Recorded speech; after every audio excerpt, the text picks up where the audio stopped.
So we were doing fundamental rights and we are done till article number 17 of Indian Constitution. Okay? So till article 17, is there any doubt, any confusion? No, everything is fine. Can we proceed? Chaliye. So now we will start with the new article, that is article number 18 of Indian Constitution. Okay? So if you find anything difficult, just feel free to ask your question. Okay? Now see, what is article number 18 of Indian Constitution? We have article number 18. This is visible, right? It is visible. Okay. So we have an article number, article 18 of Indian Constitution. This article 18 talks about abolition of title. Earlier there was a concept that some people were having the title of Rai Bahadur XYZ, Rana, right? Rana, Rai Bahadur, Maharaj, Maharana, these were actually the titles. And earlier the people who were having these titles, they were considered to be superior in the society. And the people who did not have this particular title, they were considered as inferior. And so people with the titles, they were given some special treatment by the state, by the authority. So this was actually creating an inequality in the society, right? So people with title, superior, people without title, inferior. So this is not equality, na? So in order to bring this equality, the Constitution under its article number 18, they clearly mentioned that these titles that these people are enjoying, these titles are abolished. In independent India, there won't be such type of title with anyone. Okay? So article 18, it specifically talks about abolition of title. Abolition of titles. Okay, ji?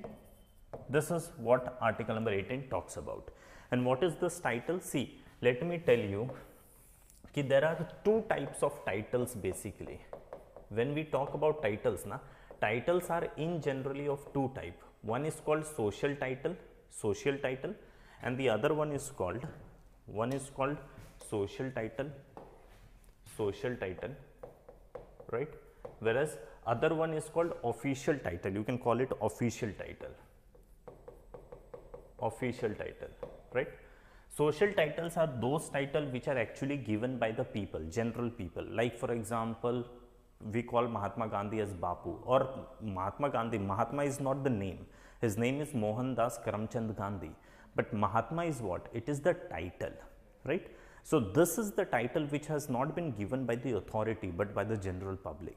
So any title which is awarded to a person by a general public is called social title. Okay? So example, you can take Mahatma, right? So this is what, this is the example of social title. Then second, you can take the example of Chacha. Pandit Jawaharlal Nehru is also called as a Chacha Nehru, right? So Chacha, this Chacha is what the title given to Pandit Jawaharlal Nehru, but this is again a social title, right? Remember, this social title never creates inequality, but in fact it it awards certain respect towards that particular personality. So there is no problem with this title. It is this title which is social official title. Official title is given by the state, given by authority, and the example you have like Rana. Nowadays it is the surname, but earlier it was the title. Okay? Rana is the title, like Maharaja was the title, like Rai Bahadur was the title, Rai Bahadur. These all were what? These all were considered as the title. And it is this official title which was given by this authority earlier. This title was creating an inequality. This led to creation of this, created inequality in the society. Inequality in the society, right? This created inequality. Now, if you want to establish equality, if you want to eliminate inequality, what we have to do? We have to abolish this concept, the concept of official title. So article 18 simply says the abolition of title. That means all the people who were enjoying this type of title from now onwards in independent India, these people will not be having this title. Okay? Now, further this particular article, it says the state must not give any title to anyone, be it the Indian Imagine this is an Indian individual, Indian, or this is a foreigner, even the foreigner, ठीक है. The state has been asked not to give any title. This title will not be awarded by the state. State is not going to give any title to anyone, be it the Indian or the foreigner. किसी को भी title नहीं देगा. Except there is an exception to this. Except academic and military. See, title क्या होता है? Something जो नाम के आगे और पीछे यूज होता है, something which is used in prefix और suffix with the name. My name is XYZ. If XYZ is my name, anything that I add in prefix to my name और anything that I add in suffix to my name is called title. ठीक है. Title is what? Title is anything which is added in prefix और suffix to the name. That is called title. Right. Titles are generally of two types, that is social title and official title.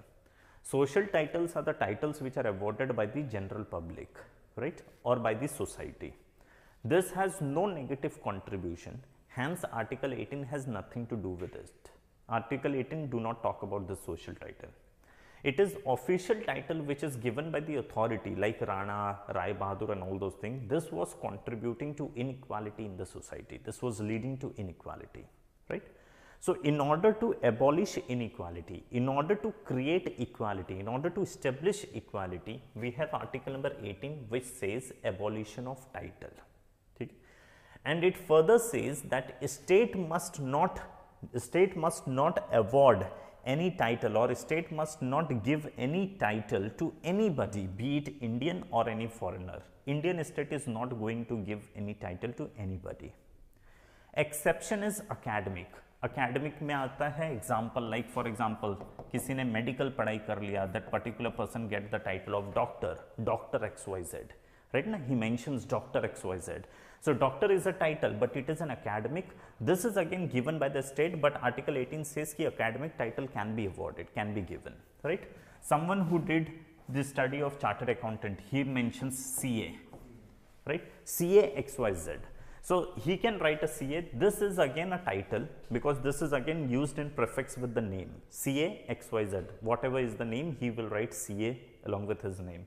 So this is again a title, but it is an academic title. This title is allowed. Academic title can be given by the state. Military title, like for example, general, right? Military में होता है ना, general, brigadier, all this position.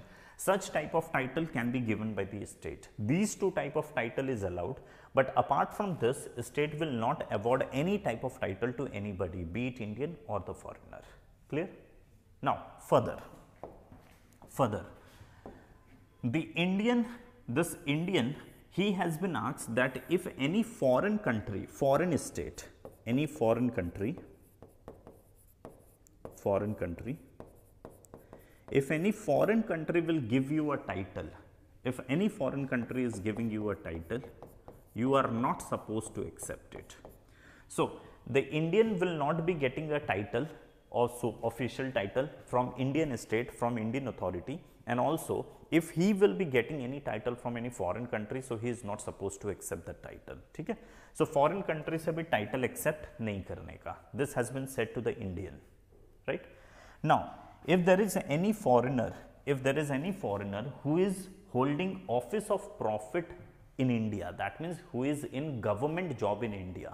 So now the question comes, can any foreigner do a government job in India? Can he get into a government job in India? The answer is yes, but only for some category of foreigners, like for the people who is from Nepal, because India has a friendship treaty with Nepal where we have allowed the citizens of Nepal to apply for a government job in India, right? So anyone who is a citizen of Nepal can apply for a government job in India. So someone who is a citizen of Bhutan, even that person can apply for a government job in India. Okay? So Nepali, Bhutani, these are the people, though they are not the citizen of India, they are the citizen of that respective country, that is Nepal and Bhutan. But despite this, they can apply for a citizenship in India. Okay?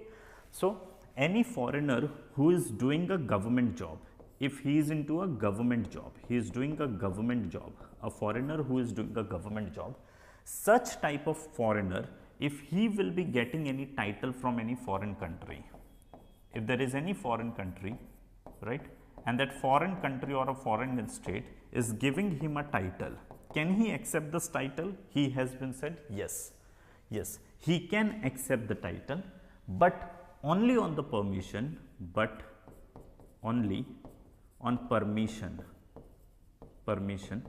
of President of India. President of India, he need to obtain the permission from the President of India. If President of India permits, then such type of person can obtain the title from the foreign state as well. Okay? Right? Now, further,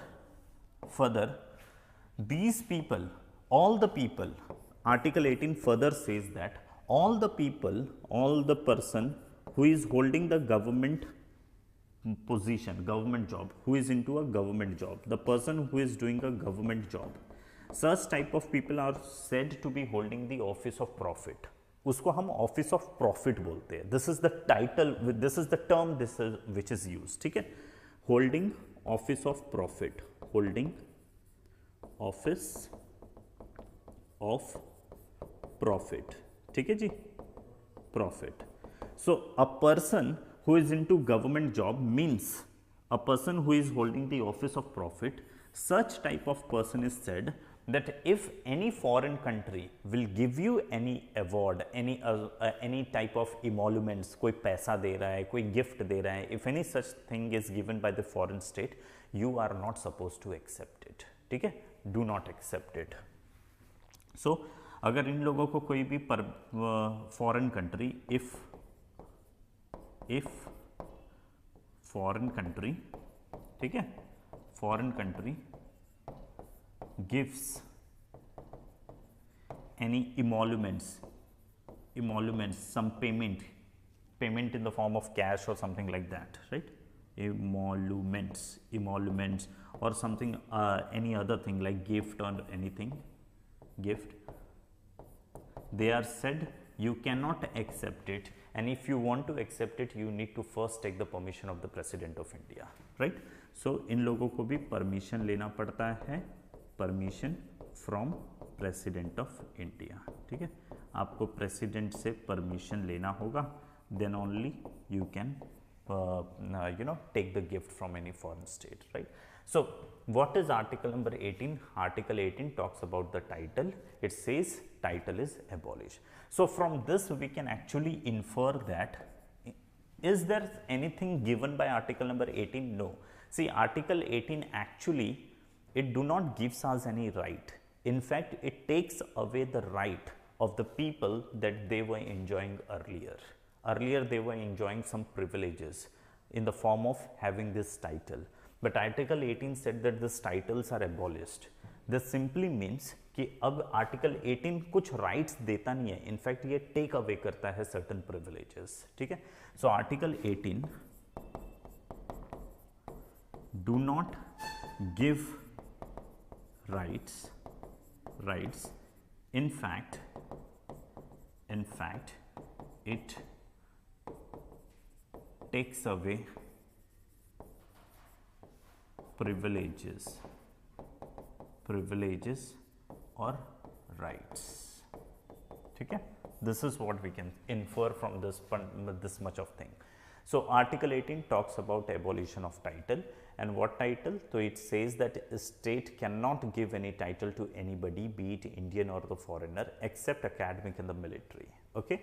Now the Indian has been said not to accept any title from any foreign country, and if there is any foreigner who is into a government job in India, such type of person can obtain the title from the foreign country, but before that he need to obtain the permission from the President of India. Okay? Now a person who is into the government job, that means a person who is holding the office of profit in India, such type of person has been said that if any foreign country gives you any type of emoluments or gift, you can take it only on the permission of the President of India, otherwise not. Okay?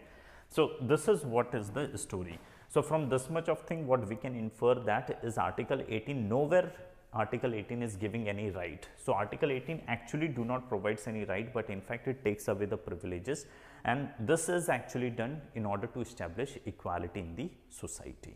Okay? Now, earlier there was one debate with respect to Bharat Ratna, right? We have something called Bharat Ratna, Padma Bhushan, Padma Vibhushan, right? So there was a question that this thing is also given by the state. So state cannot give any title, state can only give the academic and the military title, right? So if this is also given by the state, so what is it? Is it a title or not? If it is not title, then what is it? Right? This was the question before the Supreme Court. In 1996, there was a case called Balaji Raghavan versus Union of India case. Okay? And in that case, there was a question before the Supreme Court that this Bharat Ratna, what is awarded by the government, what do we categorize it as? What is it? So in that case, actually the Supreme Court was of the opinion that it is not the title, it is the award given by the state. So do not consider it as a title, just consider it as a award, right? So see, there was a question with respect to what? With respect to Bharat Ratna and Padma Awards. Padma Awards. So there was a question. So the question was before the Supreme Court. In a case called, there was a case called Balaji Raghavan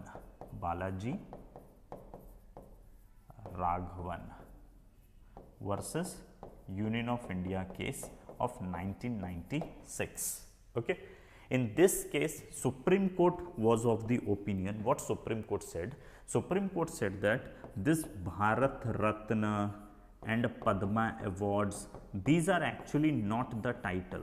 These are not title. We will not consider it as a title, but instead it is only the award given by the state, right? Because it is not the title, no one will use Bharat Ratna, this whole thing, in prefix or suffix with the name.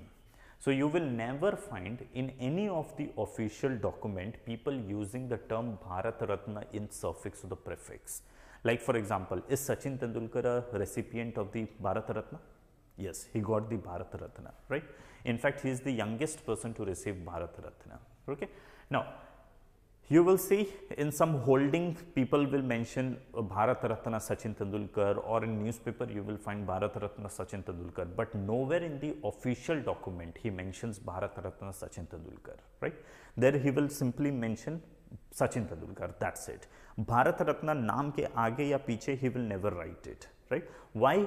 Because Supreme Court in Balaji Raghavan said that it is not a title, and because it is not a title, of course you cannot use it in the prefix or suffix. It is only title which is used in prefix and suffix, right? And because Bharat Ratna and all these things, Padma Awards, they are not the title. So generally you will not find people using this Bharat Ratna or Padma Awards as a title, because it is not a title. They will not be using in prefix or suffix with the name, okay? So it is not a title. Because it is not a title, तो फिर नाम के prefix में इसको use नहीं किया जाएगा, okay? Not will be used, या सफिक्स में भी यूज नहीं किया जाएगा, right? So it is what? It is an award. So award of what type? So because you have done some exceptional service, like for example Sachin Tendulkar, do you consider Sachin Tendulkar has done an exceptional service for the country? है ना? He did ना? He is a he did you can say he did a exceptional or distinguished service for the nation, right? And because of this, for this service, the government has awarded him with the thing called Bharat Ratna. And this has been awarded so that even the other citizens will be motivated. They will be motivated कि भाई अब हमको भी सचिन तेंदुलकर जैसा काम करना है, so that even we will get the Bharat Ratna. ठीक है? So this has been, this Bharat Ratna or Padma Awards, these are given by the states only to recognize your service. Government actually recognize your service towards the state and to motivate the other people. ठीक है? That is the reason. So reason क्या होता है भारत रत्न देने का? वो होता है आपका जो सर्विस है उसको रिकॉग्नाइज करती है गवर्नमेंट, राइट? एंड दूसरे लोगों को मोटिवेट करने के लिए, and in order to motivate the other people the government gives this particular title. ठीक है? सो this much of the information that you need to remember from this particular article. Okay, Now चलिए आप बताइए, what is title? What do you consider? What is title? Title is, what is title? Something which is used in prefix or suffix. Yes, something that we use before the name or after the name, that is called title. Okay, so titles are generally of two types, social title and official title. Social title like Mahatma Gandhi, Chacha and all those things, right? These are the titles given by the society, right? And this is actually of positive nature. It do not make any negative contribution in the society, and hence Article 18 has nothing to do with this. It do not speaks about this particular title. Article 18 actually targets this particular title, that is official title. Official titles are the titles given by the authority. Okay, the example you can take Rana, Rai Bahadur. Earlier these were the titles which were given by the authority. Okay, now these titles were actually creating the inequality in the society, because earlier what was the case, the people who were having this title, they were considered to be superior in the society. Okay, and because they were superior, they were given many privileges. There are so many Bollywood films in which you will see that if Rana Sahab comes, everyone in the village, they sit down and they offer the chair to that Rana Sahab, ki Rana Sahab aap uppar baitho, hum log sab niche baithe hai, right? This was the superior treatment given to that particular person, and so this was creating the inequality in the society. In the independent India, what was the objective? The objective was to create the, or to establish the equality. And if you want to establish the equality, what you need to do is you have to target this particular thing. You have to take away this particular privileges which were enjoyed by a certain group of people, right? So then came the article number 18 of Indian Constitution. So article 18 says abolition of title. That means whatever the privileges these people were enjoying, वो privileges सब खत्म हो गया, right? So article 18 क्या कर रहा है, इन लोगों के privileges को take away कर रहा है, ठीक है? And further article 18 says that, it says the state from now onwards, that means in the independent India, the state will not offer any title to anybody, right? Be it Indian or any foreigner, okay? Except academic and military. These are the two categories of title which is allowed to be given by the authority, but rest no other type of title will be given by the authority. This is one piece of information done. Another piece of information, the foreign country has been said, I mean the Indian has been asked ki bhai, if any foreign country gives you a title, please do not accept the title. You are not supposed to accept it.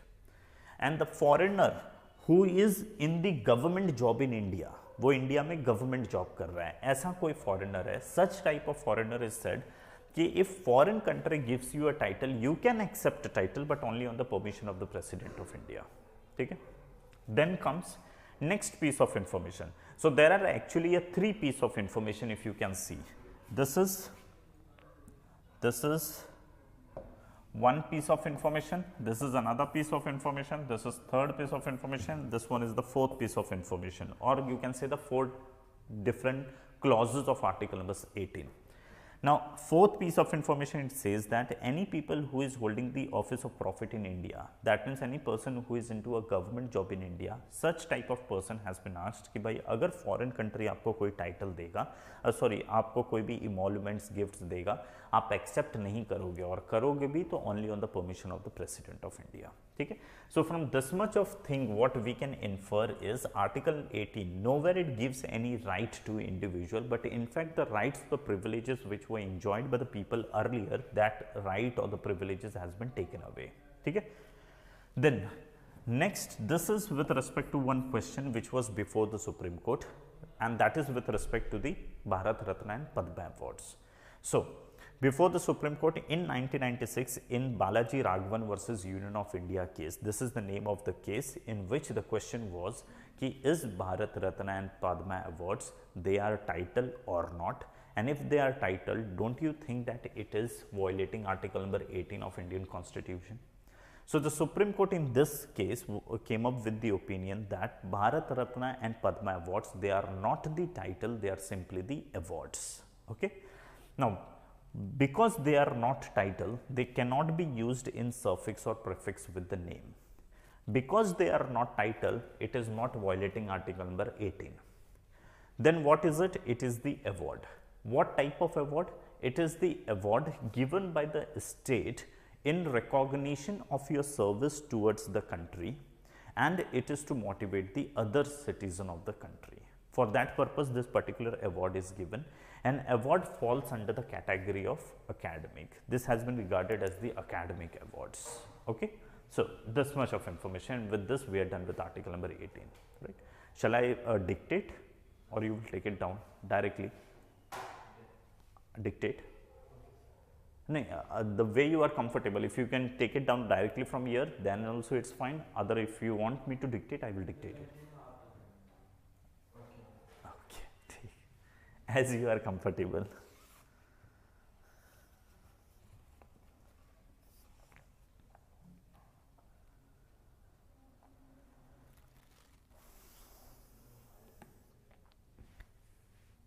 Or do one thing, I will dictate it so that if this will be in the form of a statement, so that later if you revise it, you know, you will be comfortable.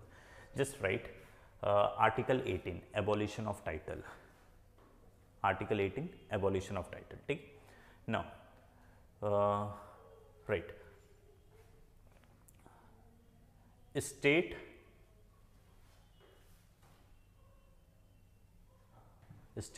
shall not award any title, shall not award any title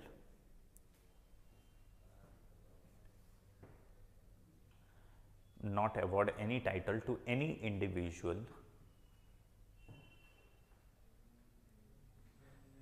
be it citizen or foreigner, be it citizen or foreigner, to any individual be it citizen or foreigner,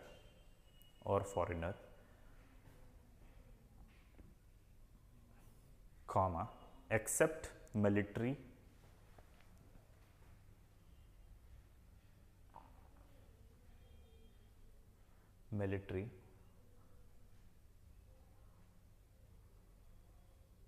or academic title, except military or academic title. Okay.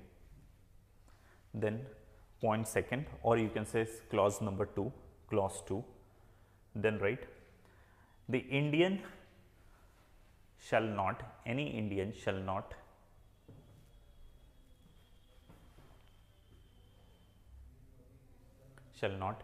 accept any title,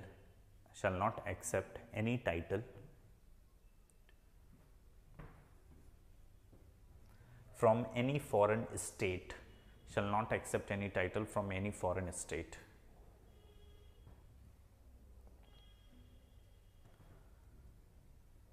Take. Point number 3 or clause 3, this is clause 3. Any foreigner holding office of profit under the state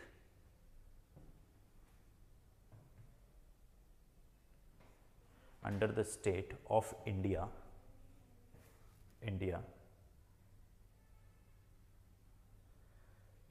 can accept the title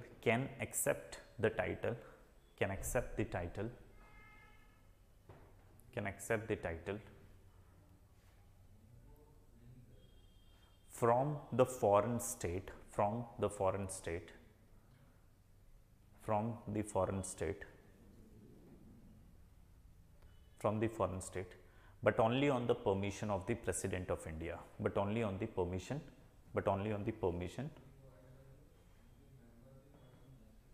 of the President of India, but only on the permission of the President of India.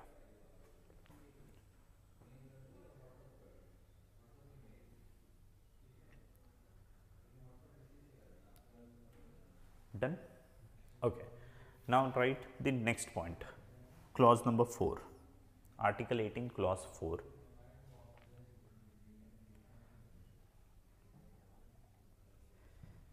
Any person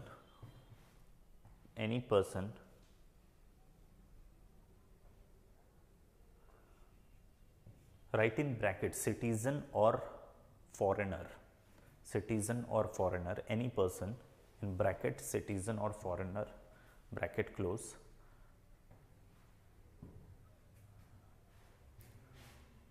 holding office of profit,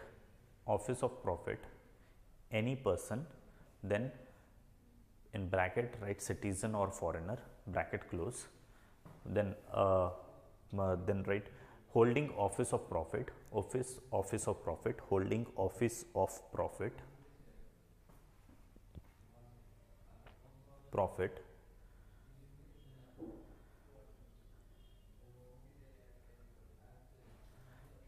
comma, can accept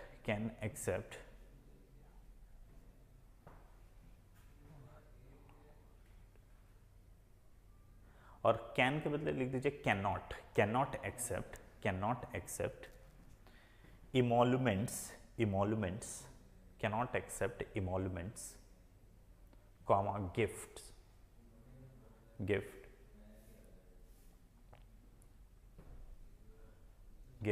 from any foreign state,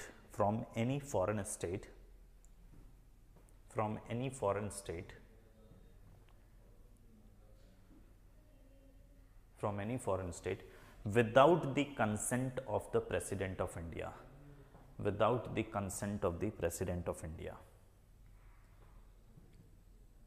ठीक है.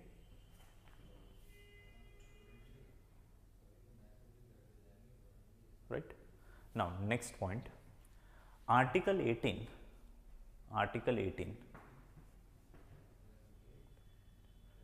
targets official title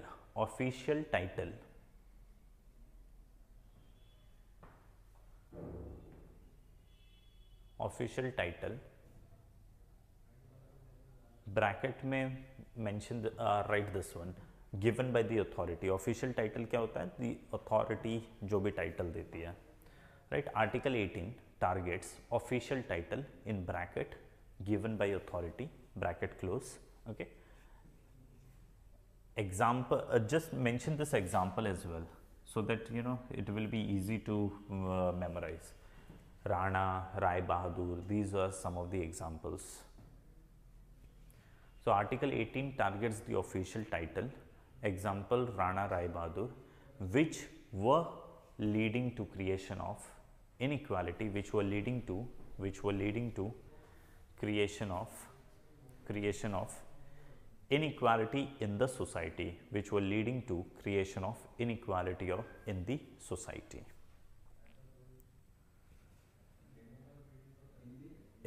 Inequality in the society, which were leading to creation of inequality in the society. Right. Now, in next point, read this one. Article 18 do not give any right. Article 18 do not give any right.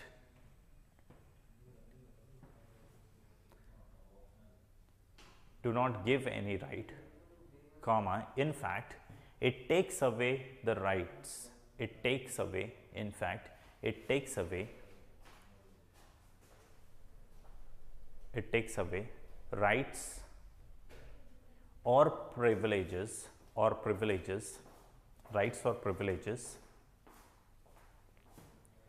enjoyed by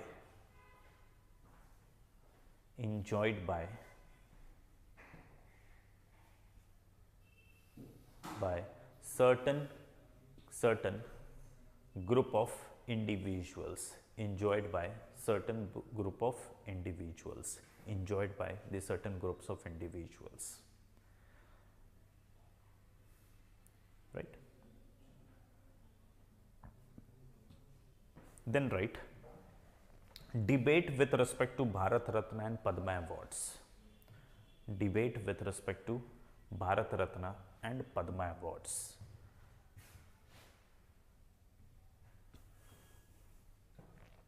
Right. Now, Supreme Court in Balaji Raghavan versus Union of India case 1996. Supreme Court in Balaji Raghavan versus Union of India case 1996. Supreme Court in Balaji Raghavan versus Union of India case 1996. 1996 held held that Bharat Ratna and Padma Awards, Bharat Ratna and Padma Awards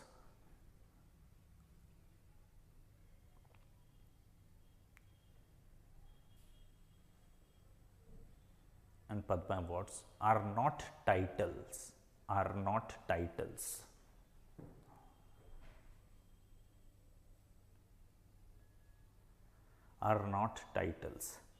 but awards given by the state,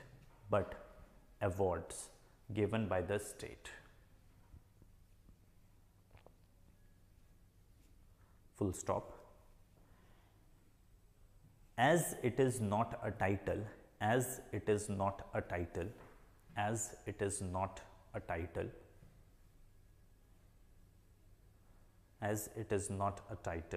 comma,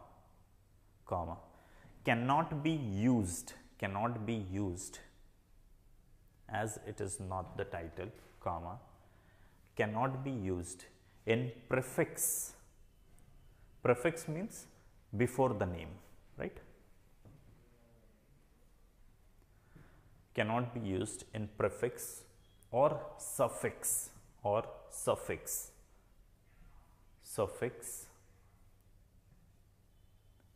cannot be used in prefix or suffix with the name,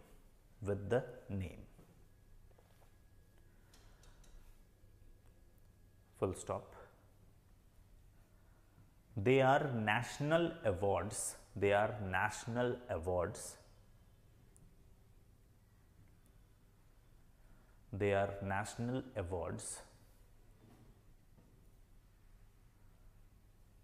given in recognition, they are national awards given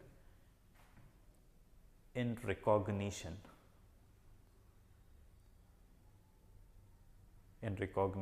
of one's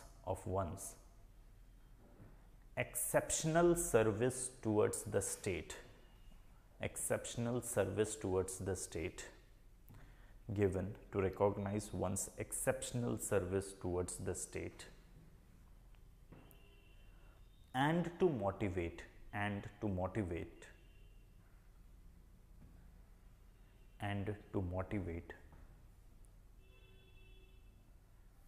other fellow citizens,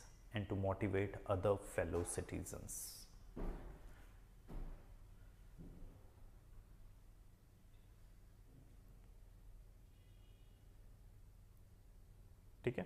Now, अच्छा, there is one more thing, that if anything in this is violated, right, the person is subject to punishment. If whatever is mentioned here, if this thing is violated, the person will be punished. Now the thing is, who will decide the punishment? Is it mentioned in the constitution? Is the punishment mentioned in constitution? The answer is no. Now, how the punishment will be decided? It will be decided by the parliament, right? How parliament will make a law. Now, this law making power has been awarded by article number 35 to the parliament, right?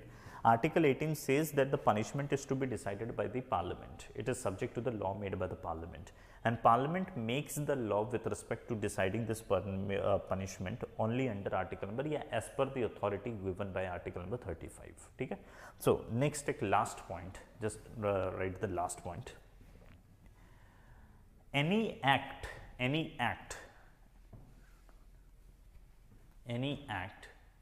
in violation to article number 18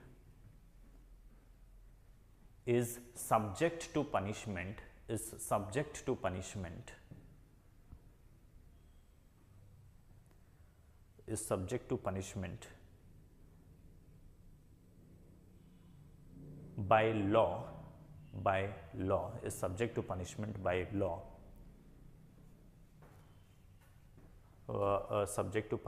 by law, made by the parliament, as per article number 35,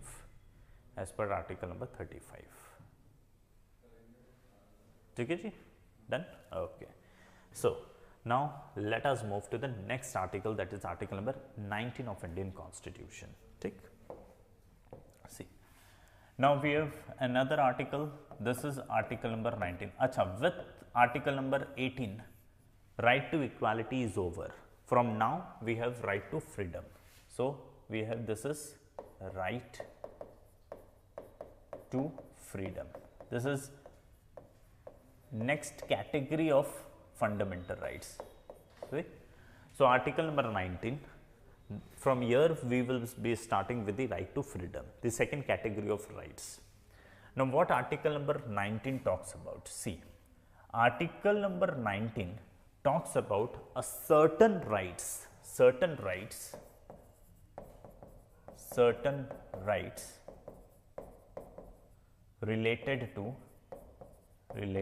to freedom of speech and expression. Okay? Certain rights related to freedom of speech and expression. Okay. Now, there is something to be noted down with respect to article number 19. First, freedom of speech and expression is the first category of right, या फिर you can say is the first right related to freedom. Okay? So it is the first right related to freedom. So when we say something which is mentioned at the very priority, that means it is very important as well, right?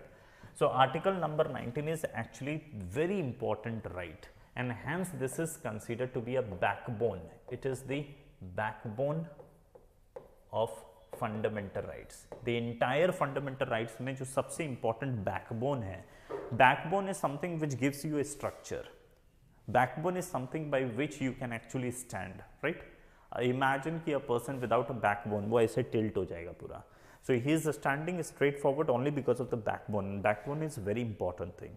So similarly, in all the fundamental rights, this particular fundamental right is considered to be the backbone of the entire chapter. Okay? So this means it is very important. Next, this fundamental right, this right is available only to the citizen. It is available. The right that we will be talking about, this right is available only to citizens, right? Not to the foreigners. It is only to the citizens, right? Then next thing, this is available only against the state. So this right, unlike article number 15 clause 2, unlike article number 17, this right is not against the private individual, it is only against the state. Okay? So here we will be talking how state, this particular right protects you from the state. Okay? So article number 19 talks about certain rights. When we say certain rights, what do you think? There is only one right or more than one right? What will be the case? More than one right. Now, it talks about certain rights which are related to freedom of speech and expression. Yet we have not talked about the rights. This is the title of this article number 19. The title of article number 19 is certain rights related to freedom of speech and expression. And this is the first right in the category of freedom of right to freedom. So it is the first right related to freedom. This is so important. Once we will start discussing article number 19, you will realize that this particular article is so important that it has been regarded as the backbone of fundamental right. Then next, it is available only to the citizen and it is available only against the state. Okay. Now see, this, what are these certain rights? So article number 19 talks about 6 different rights. There are 6 different rights which are related to freedom of speech and expression. Okay. Now what are these rights? Pehla, it gives an individual the right to speak, right to express himself or herself, right? So first right is simply freedom of speech and expression by an individual, right? This is actually by an individual. So this is the first category of rights under this article number 19. The first right what article number 19 gives you is freedom of speech and expression. You can speak, you can express yourself, you can say what you think, If you think there is something to criticize against the government, you have been given the authority that yes, individually if you want to speak against the government, you can do so, right? So it is only article number 19 that has given you this right. And remember, this is article number 19 का clause 1. Clause 1 में you have these rights mentioned. ठीक है?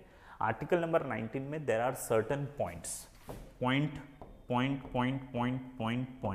These points are nothing but clause. So clause 1, clause 2, clause 3, clause 4, clause 5, clause 6, right? Different clause. It is this clause in which all the rights have been mentioned. So A, B, C, D, E, right? So this is article 19, clause 1 में पहला right, that is freedom of speech and expression. This is basically for an individual. Any individual who has, any individual has the right to speak. Speak means to express yourself, right? You can say what you want. Then second, this is the right which says similar, like-minded people, similar to your ideology, the ideology or what you think, similar type of people, they can gather together, right? And together, by gathering, you can actually, by assembling, you can express, you all together can express your thought, right? So second thing, it gives you a right to assemble. You can assemble, right? That is right to assembly. Yeah, assemble. अभी लिख देता हूँ, right? Then third, this particular article gives you a right with respect to form the union. अब आप लोग union भी अपना बना सकते हो, ठीक है? I give you an example. If you understand, this will be easy to understand via example. See,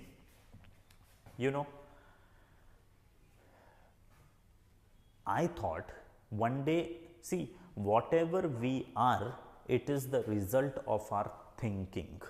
Do you agree with this?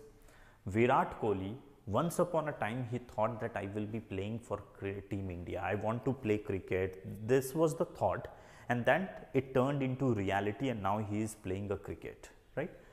I thought that I will be teaching in the UPSC Institute or something. Because of that, I am here.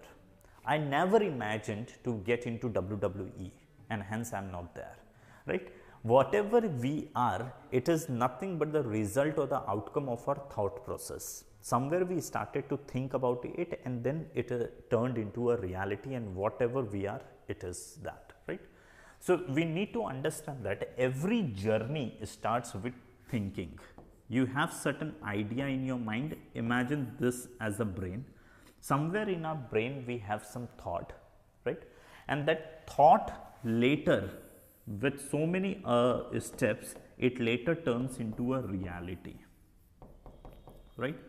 Do you know India became independent in the year 1947? Agree? This is the reality. But do you know there are so many years before, many Indians, and leave all Indians, just talk about Mahatma Gandhi. Somewhere Mahatma Gandhi thought that I will throw Britishers out of my country and I will make sure that India is free, right? This was the thought process. Some time ago he decided, well before he decided, or he had a thought of independent India. He decided of independent India. He was having this thought process. He was having this idea in his brain of independent India. Now this, how this entire thing happened? अब ये महात्मा गांधी के दिमाग में है this idea of independent India. He started to express this idea to all his fellow peoples कि भाई हम सबको मिलकर काम करना पड़ेगा. We will fight against the Britishers. We will fight against the Britishers and will throw Britishers out of India, right? So he started to talk to every Indians, right? And then you will see that people gathered to with him, people associated with him, and somewhere if he want to do the satyagraha or anything, the people were with him, and then he was able to express his idea before the government, and anyhow he was in the position to negotiate with the government, right? So पहले तो गांधी जी अकेले थे, फिर गांधी जी का बात सुन के और 10 लोग आ गए साथ में, राइट? ग्रुप बन गया, एक असेंबली फॉर्म हुई, राइट? गांधी जी ने बोला कि भाई ये ग्रुप को हम क्यों ना एक यूनियन में कन्वर्ट कर देते हैं, तो यही कांग्रेस बना. वैसे कांग्रेस तो पहले से बन चुकी थी, बट जस्ट इमेजिन कि this is the how the whole journey goes on.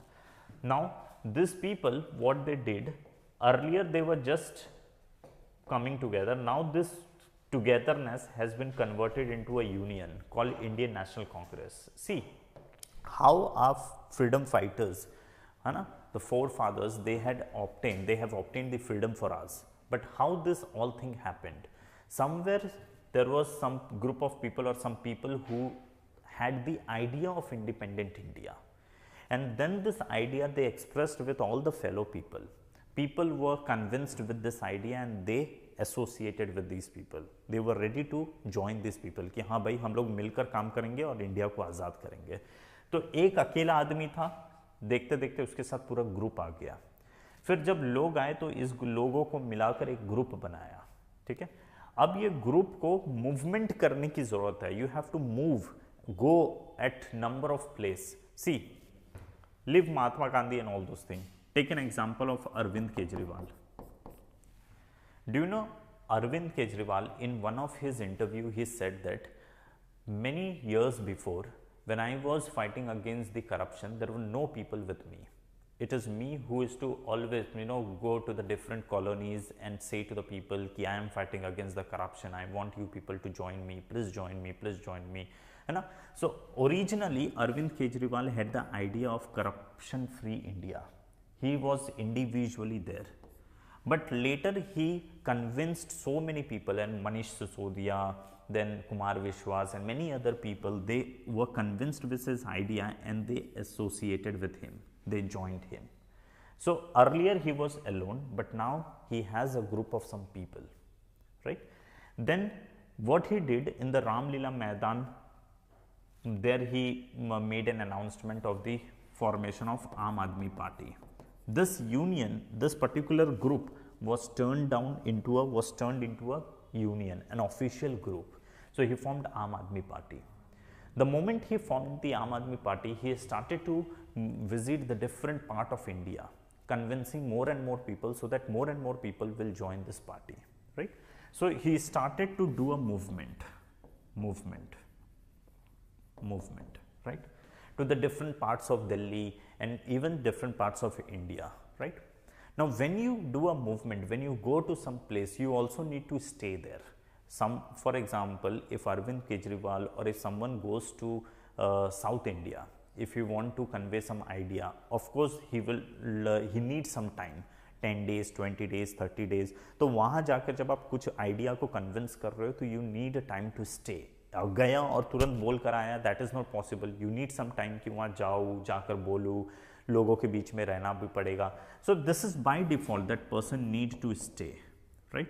और जब stay आप करोगे, फिर हो सकता है कि वहाँ पर पार्टी का ऑफिस बनाओगे, तो this means कि प्रॉपर्टी भी हो जाएगा. There will be a property as well. There will be a property as well, right? और फिर बाद में later it was seen that Aam Aadmi Party won the election in Delhi, and then they formed the government, and then this turned into a reality, and they are saying that now we are in the position, we have actually reduced the corruption rate in Delhi, and in fact there is no corruption and all those things they are saying.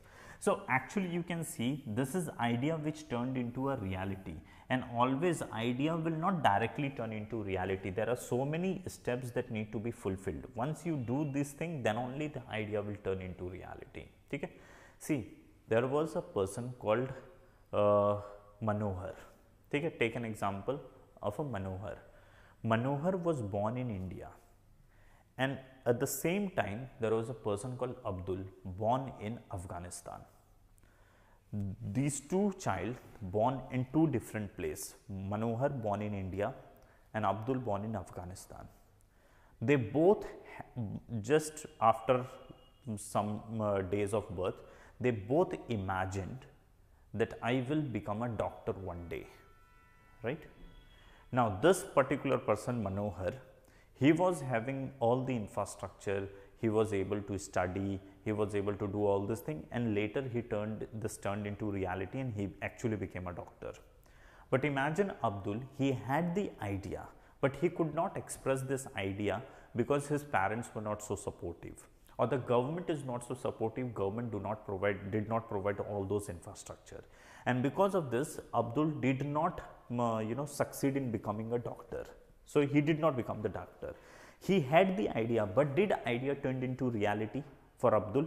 No. No, Abdul did not become a doctor. So this means that for Abdul, the idea did not turn into reality. And this is why, because idea will not turn into reality unless and until the other supplementary rights are available, other supplementary things are available. Okay? So if you want, and this is only when your idea will turn into reality, only in that case you will succeed, you will be able to progress, right? So for the progress of any society, your idea must turn into reality. So whatever idea you think, this will turn into reality if you have all this category of rights, all these category of rights. And it is in India that India made this article number 19 provides us with all this category of rights, so that all the citizens of India, they will have the freedom to progress, to succeed, to make a progress in their life. Okay? So what are the different categories of rights? देखिए इसको simple से भी समझ के निपटा देते हैं. What are the different categories of rights? So first, Article 19, it gives an individual the freedom of speech and expression, the right to express yourself, right to say something. Then second, earlier you were alone. Now you have similar like you, some people, together you will be expressing those ideas. That is called to assemble, right?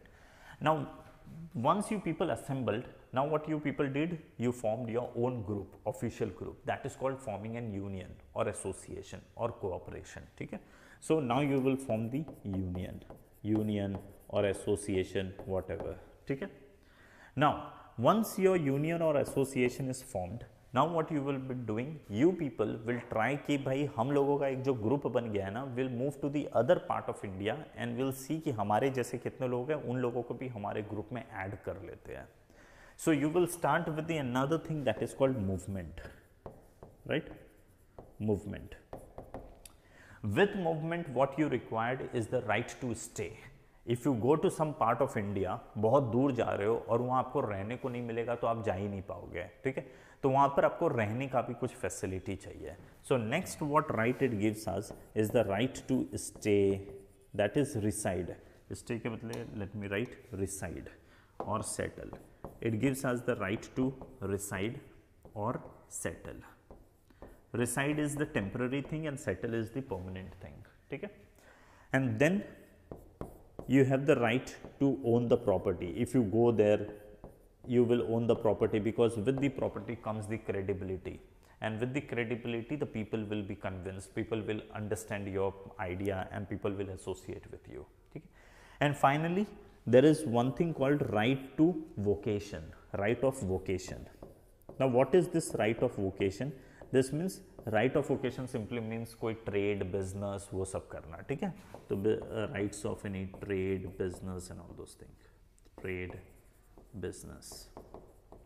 See, these are the different categories of rights which have been given by article number 19. So article number 19 gives us a certain rights which are related to freedom of speech and expression. And what is these rights? The first right itself is called freedom of speech and expression, but this is enjoyed by an individual. Then second, article 19 clause 1 subclause B gives us the right to assemble. But remember, this assembly should be peaceful, without arms. ये article 19 बोलता है कि भाई तालिबान वाले लोगों के जैसा AK-47 लेकर नहीं बैठने का, ठीक है? So this should be peaceful. This should be without arms, ठीक है? Must not carry arm के साथ नहीं बैठने का, right? So without arms, peaceful assemble करने का आपको right मिला है. Then to form the union या association, you have the right to form union, you have the right to form association. Then the right to movement. Any part of India में you can do movement. अब वहाँ जाके अगर आपको reside करना है, वहाँ जाकर आपको कुछ settle होना है. See, imagine you have an idea of promoting democracy in the Naxal affected area of India. Like for example, Odisha. There is some part of Odisha where it is completely under the coverage of Naxalism. Okay? Naxalites are very active in those part of India. So you have decided that I will do a contribution for my country. I will go and I will promote democracy in that part of India. Okay? Now, this is one idea that you have at individual level, right? What you did, you tried to look for the similar people who are actually, who think that your idea is actually worthy and they are ready to associate with you. So you started to look for such type of people, and you all people came together. You form an assembly. Now you decided कि भाई हम लोग अपना group को है ना register कर लेते हैं. So you people, you registered those things.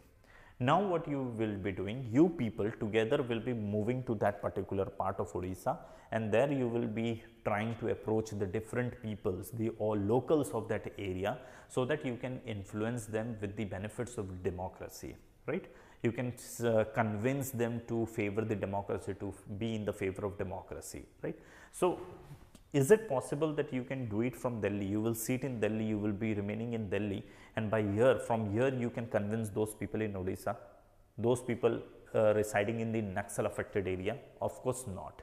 See, social media ये बोलने की बात है कि भाई सोशल मीडिया हम लोग उन लोगों को कन्विंस कर पाएंगे, ये नहीं कर पाएंगे, राइट? उन लोगों के पास पहली बात तो इंटरनेट वहाँ अवेलेबल ही नहीं होगा, इंटरनेट अवेलेबल नहीं है. Second cheese you will see कि वहाँ पर ये नहीं है, क्या बोलते हैं, मोबाइल लोगों के पास नहीं होगा. So to connect with those people via social media is not possible. You have to go to Odisha. So you need movement कि नहीं?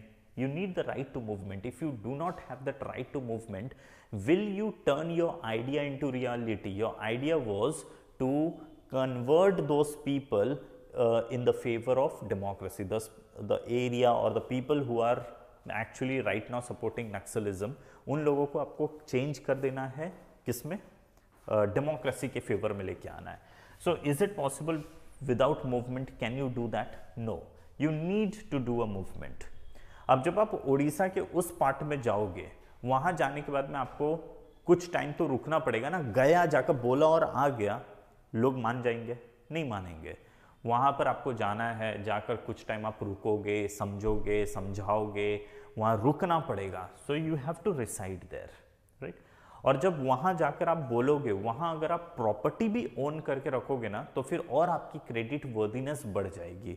लोग आपको है ना और ज़्यादा इंपॉर्टेंस देना शुरू करेंगे, ठीक है? तो बाय हैविंग प्रॉपर्टी. अब क्या होगा? अब जब आप लोगों को बोलोगे कि भाई डेमोक्रेसी के फेवर में आओ, नक्सलिज्म बेकार है, तो लोग आपको इंपॉर्टेंस देने लगेंगे, क्योंकि आप उन लोगों के बीच में आए हो, वहाँ पर रहते हो, पिछले 1-2 महीना 6 महीने से आप रह रहे हो उन लोगों के बीच में. तो पब्लिक लोगों का एक ट्रस्ट बिल्डअप हुआ है, और प्लस आपका घर भी उन लोगों के बीच में ही है, उन लोगों के साथ में ही है. तो और ट्रस्ट वर्दीनेस क्रिएट हो जाता है कि हाँ भाई ये लोग बहुत जेन्युइन होंगे, सो इन लोगों की बात सुनते हैं. Then the people will favour you and people will actually turn to democracy, right? Now so this is how actually your idea will turn into reality. And finally एक वोकेशन है ये, लेकिन अलग से होता है, ट्रेड, बिजनेस, ये सब ऑक्यूपेशन को भी करना. So these are the different categories of rights which have been given by article number 19. ठीक है? But these rights, the rights which are mentioned here, these rights are not absolute right. All these rights are subject to, these are subject to reasonable restriction. Reasonable restriction. Restriction, right? Now what is reasonable restriction? Why do we have this concept of reasonable restrictions? देखो, पहली बात, reasonableness का मतलब क्या होता है? What do we understand by the term reasonableness? Reasonableness का मतलब ये होता है कि restrictions उतना ही लगेगा जितना required है for the smooth functioning of the state. See, imagine, अभी मैंने आपको freedom दिया, freedom to speak anything, right? You will start speaking against India. You may start speaking against any social order or anything. So don't you think that if I give you the liberty to speak, and if you speak against India, there will be some disturbance that may take place, that may be arise. Do you agree with this? है ना? आपको मैंने बोला कि आप कुछ भी बोलो, आपने बोल दिया हिंदुस्तान के 100 टुकड़े हो जाएंगे. अब उससे तो नीचे दंगा शुरू हो गया, राइट शुरू हो जाएगा, है कि नहीं? सो अब आपके जो लिबर्टी है, लिबर्टी टू स्पीक, उसके ऊपर कुछ रेस्ट्रिक्शंस भी तो लगना चाहिए. अगर नहीं लगेगा तब तो फिर आप कुछ भी बोल दोगे और झगड़ा हर जगह होना शुरू हो जाएगा, है कि नहीं? तो रेस्ट्रिक्शंस, कुछ रेस्ट्रिक्शंस है, जैसे फिर अब मैं आपको बोलूंगा कि you can speak but you can not speak against the court, you can not speak against the country. So such type of restrictions are imposed, right. So reasonable restrictions, एक तो पहली बात यहां से ये पता चल गया कि article 19 rights under article 19 are not absolute, right, absolute. मतलब ये राइट्स कैसे हैं, इन राइट्स के ऊपर रेस्ट्रिक्शंस लगा हुआ है. These are restricted rights. Restricted rights, when we say restricted rights, कैसा रेस्ट्रिक्शन है, तो इसके ऊपर रीजनेबल रेस्ट्रिक्शन है. Reasonable restriction, right. रीजनेबलनेस का मतलब क्या हो गया, reasonableness simply means not more than the restrictions which are required for the smooth functioning of the state, right. Only restrictions only to the extent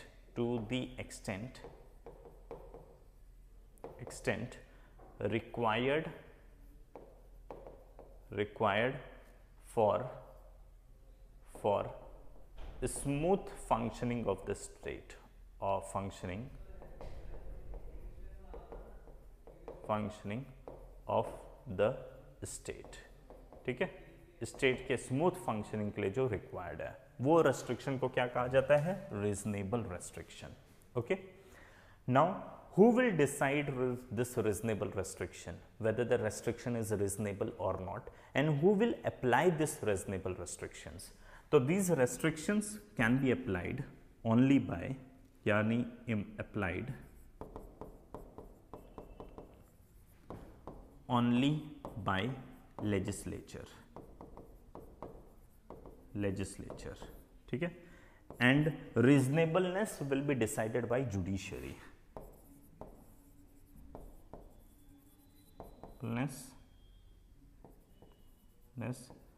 will be decided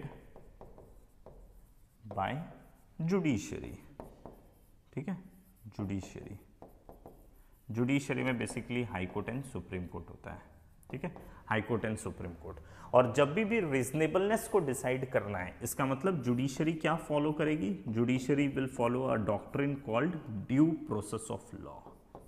due process of law, ठीक है जी. देखिए,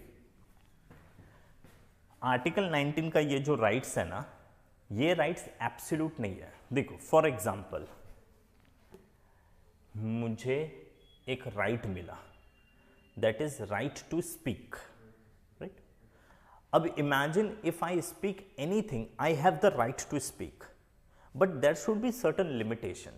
if I speak anything, then there is a possibility that with some of my statement there will be a disturbance in the society. For example, अब मुझे बोलने का right क्या मिला, मैंने बोल दिया मुस्लिम रिलीजन बेकार है, क्रिश्चियन रिलीजन बेकार है, तो मुस्लिम लोग चिढ़ेगा कि नहीं, चिढ़ेगा ना.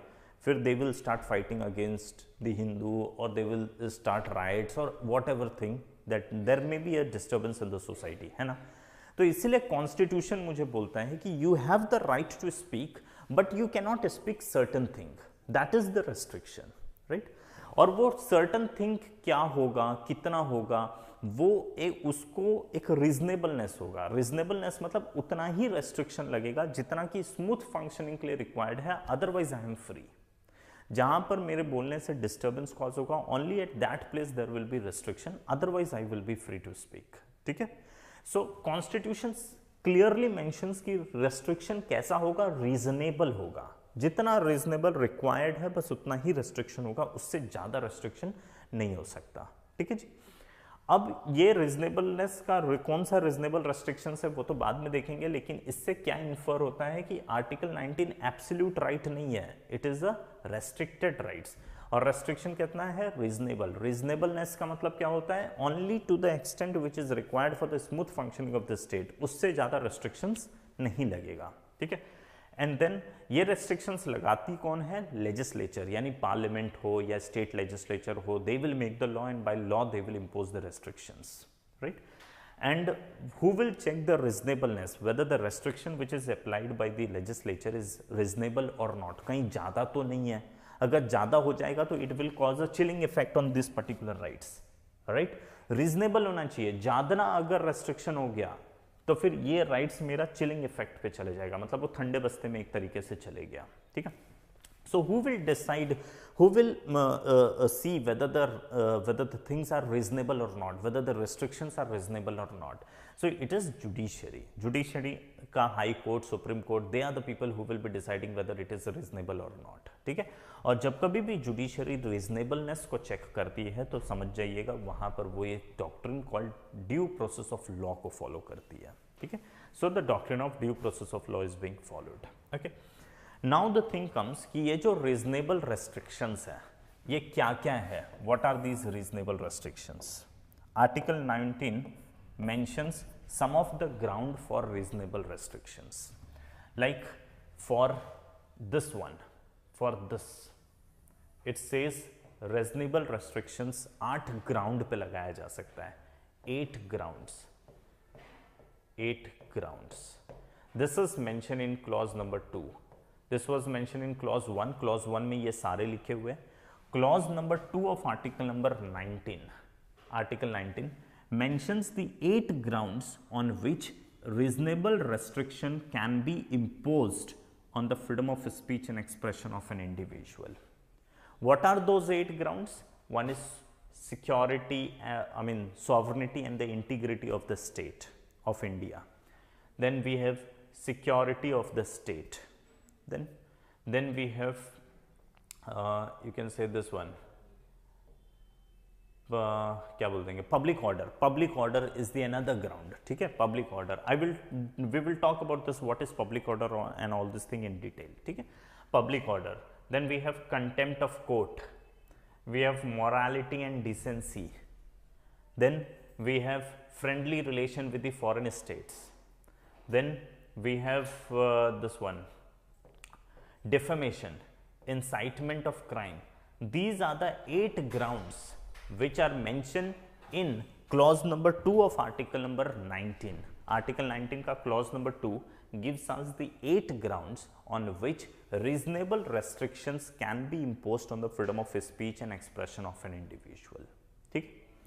Then article number 19 का clause number 3 gives us, clause number 3 gives us 3 grounds on which reasonable restrictions can be imposed on the rights of an individual to assemble, though peaceful and without arms, but despite this the restrictions can be imposed. That is on the ground of integrity of the country, integrity, then public order and morality. Not morality, एक second. Integrity, public order and sovereignty. ठीक है, these are the grounds on which the reasonable restrictions can be imposed. IPS, integrity, public order and sovereignty. ठीक है, then we have the right to form union and association, and also there is a term called cooperative society, right? This earlier, this particular term was not mentioned. This was added by 97th Constitution Amendment Act in the year 2011. Okay? So this was added by 97th Constitution Amendment Act. Now, on these particular right, again there is a restriction. The restriction has been given in clause number 4 of article number 19. What are those restrictions? Again, I, P, S and M. Integrity, public order, sovereignty, and then we have morality. These are the 4 different grounds on which restrictions can be imposed on this particular right of an individual. Agree? Then we have right to movement, but over this right to movement, over this particular right, again the restrictions can be imposed, and that restrictions, the ground of restrictions are given in clause number 5 of article number 19. What are those restrictions? The ground is in the interest of general public, the interest of general public, okay? and another there is the protection of scheduled tribes. ठीक है, protection of, absolutely, protection of scheduled tribes. ठीक है जी. Now then we have next right called right to reside and settle. Over this particular right, again the restriction, the ground of restriction has been given by article number 19 clause number 5. The same clause talks about the same thing, imposing the same type of restriction over reside and settle. Then there is a right called right to property. So this particular right has been taken away. Now we don't have this right. Okay? Earlier this was the right, but now this particular right has been removed. This was removed, or this was shifted to, this has been shifted to article number 300A, and this was shifted by 44th Constitution Amendment Act of 1978. ठीक है जी. So earlier there was 7 categories of right, 2, 3, 6, 7. Earlier there was 7, but right now we have only 6, right? So there will be a question कि before 1978 there were how many categories of rights, or sorry, there were how many rights in article number 19. So earlier there were 7 rights mentioned in article 19, but right now we have only 6 rights. ठीक है. So ये भी यहाँ पर लिख लेते हैं. Earlier there were 7 rights, है ना. Earlier there were 7 rights. Now we have only 6 rights. Correct. The one which was right to property has been removed from here by 44th Constitution Amendment Act during the time of Janata Party government, when Morarji Desai was the Prime Minister of India. Okay? Then we have last right, that is right to vocation. Vocation means right to do trade, business, any occupation. This particular right has been taken away. The restriction can be imposed over this right. The restriction can be imposed. And what can be the ground for imposing restriction? So it is the interest of general public. Interest of general public. Right? So now if we sum up all this information, what is it? Article number 19 talks about certain rights related to freedom of speech and expression. Agree? These rights, what we will be discussing about, these rights are the first category of right, first right in the category of right to freedom, right? These rights are considered to be the backbone of the entire chapter of fundamental rights. They are available only to the citizen of India, and they are available only against the state. The rights are mentioned in clause number 1, and from clause number 2 to 6, you will see there are restrictions. Reasonable restrictions के grounds are mentioned. ठीक है? The grounds of reasonable restriction. So the rights which are mentioned in clause number 1, these are under different subclause. Clause 1, subclause A gives an individual right to freedom of speech and expression. Okay? But these particular rights of an individual can be restricted on these 8 grounds. What are those 8 grounds? Sovereignty and integrity of India, security of state, right? Public order, contempt of court, morality and decency, friendly relation with the foreign country, defamation, incitement to crime. These are the 8 grounds on which the restriction can be imposed on the freedom of speech and expression. Who has the right to impose restriction? So it is the legislature. They will make the law, and by which they will impose the restriction. Okay. Now, but these restriction must be what? This must be reasonable. Who will decide the reasonableness? It is judiciary, basically High Court and Supreme Court. And while deciding this reasonableness, they follow the procedure that is called due process of law. Okay. Now, the second right, that is right to assemble. Right to assemble. The Constitution says that you have the right to assemble, but you have to reside peacefully and without arms. But if you are residing, if you are assembling without arms peacefully, and that too without arms, even in that case, your assembly can be restricted on the ground of integrity of India, public order and sovereignty. Okay? Then comes the union. The third right that we have is right to form union. अपना एक group बना सकते हैं, union, association or cooperative society. The term cooperative society was inserted by 97th Amendment Act. ठीक है? Now, if you form the union, your union can be restricted on the ground of integrity, public order, sovereignty and morality. Okay? Then comes the movement. You have the right to move. Article 19 clause 1 subclause D gives you the right to movement, move within India, anywhere within India. Okay? So this is the right to move within India. This is with respect to within India. Within India. So you have the right, but your right can be restricted on these grounds. One is the interest of the general public and the other one is the protection of the scheduled tribes, protection of the interest of scheduled tribes. Now, next right, that is right to reside and settle. Again, these right can be restricted on the similar ground, right?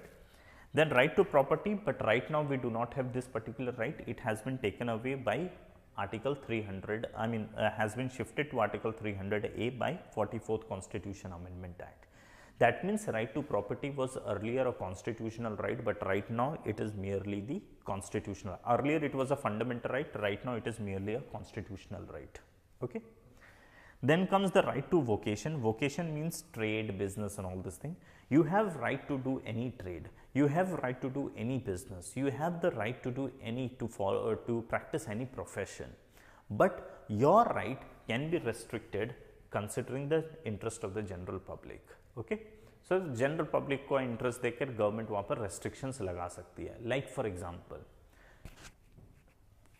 example, at this moment of time, I decided that I will follow the practice. I will follow the profession of medicine. I will practice the medicine, and I will be, from tomorrow onwards, I will be giving the medicines. That means I will be prescribing the medicines to the patients. Right? कल तक मैंने science पढ़ा नहीं, अभी बस decide किया और कल से मेडिकल खोलने वाला हूँ, क्लिनिक चालू करूँगा दवा देना. Do you think this is healthy thing और not? Why? See, till yesterday I never ever studied science. Right? Till yesterday I never studied science. Today I decided that from tomorrow onwards I will be prescribing medicines to the patients. So hence what I did, tomorrow I will be opening the clinic and from there I will be prescribing. Do you think this is right thing or wrong?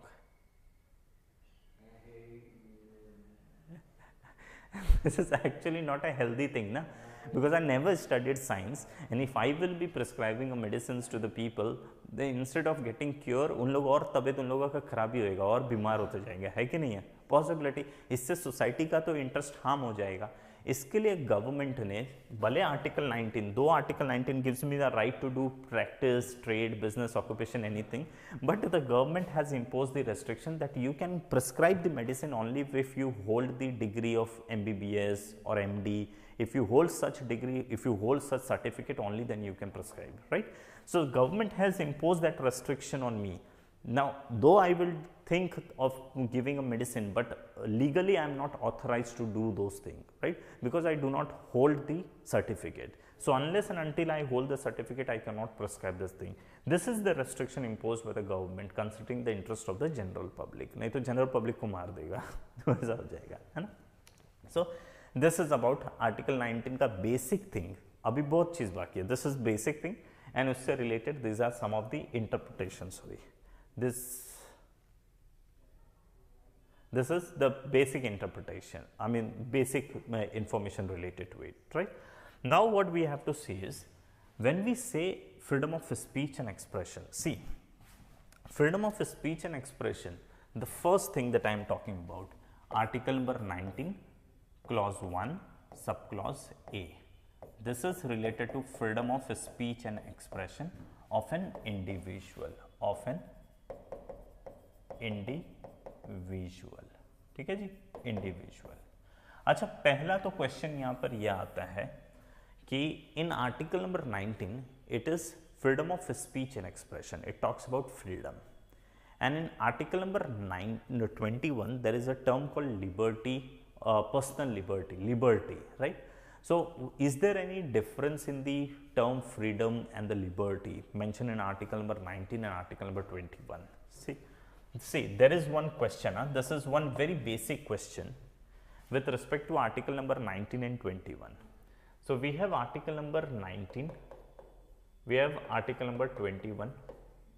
In article number 19 you will see the term called freedom, right? In article number 21 you will see the term called liberty, right? So the question is, are these both things same or there is a difference, right? So the thing is, this article number 19 का जो freedom है, this is with respect to the freedom of a free person, whereas ये जो article 21 में liberty लिखा होगा ना, that will be with respect to the people who are detained. So ये एक जनरल सा क्वेश्चन हमेशा यू विल सी कि in general there is a debate कि what is the difference between term freedom and term liberty mentioned in article number 19 and article number 21. Is there any difference or both are same? So the thing is very simple कि this freedom is with respect to free person, right? And this one is with respect to detained person. Detained मतलब जिसको jail में डाल के रखा है, confine करके रखा है, ठीक है? With respect to detained, TENED, detained person, ठीक है, डिटेन्ड पर्सन। बट अब तो इसको भी थोड़ा चेंज कर दिया गया है। Earlier this was considered to be confined to the detained person, मतलब the related to the person who are confined, but after Maneka Gandhi case ना, even this has been made bit broader. But अगर basic classification फिर भी करना है तो this is what we can talk about, right? और you can say this is from liberty from arbitrary arrest,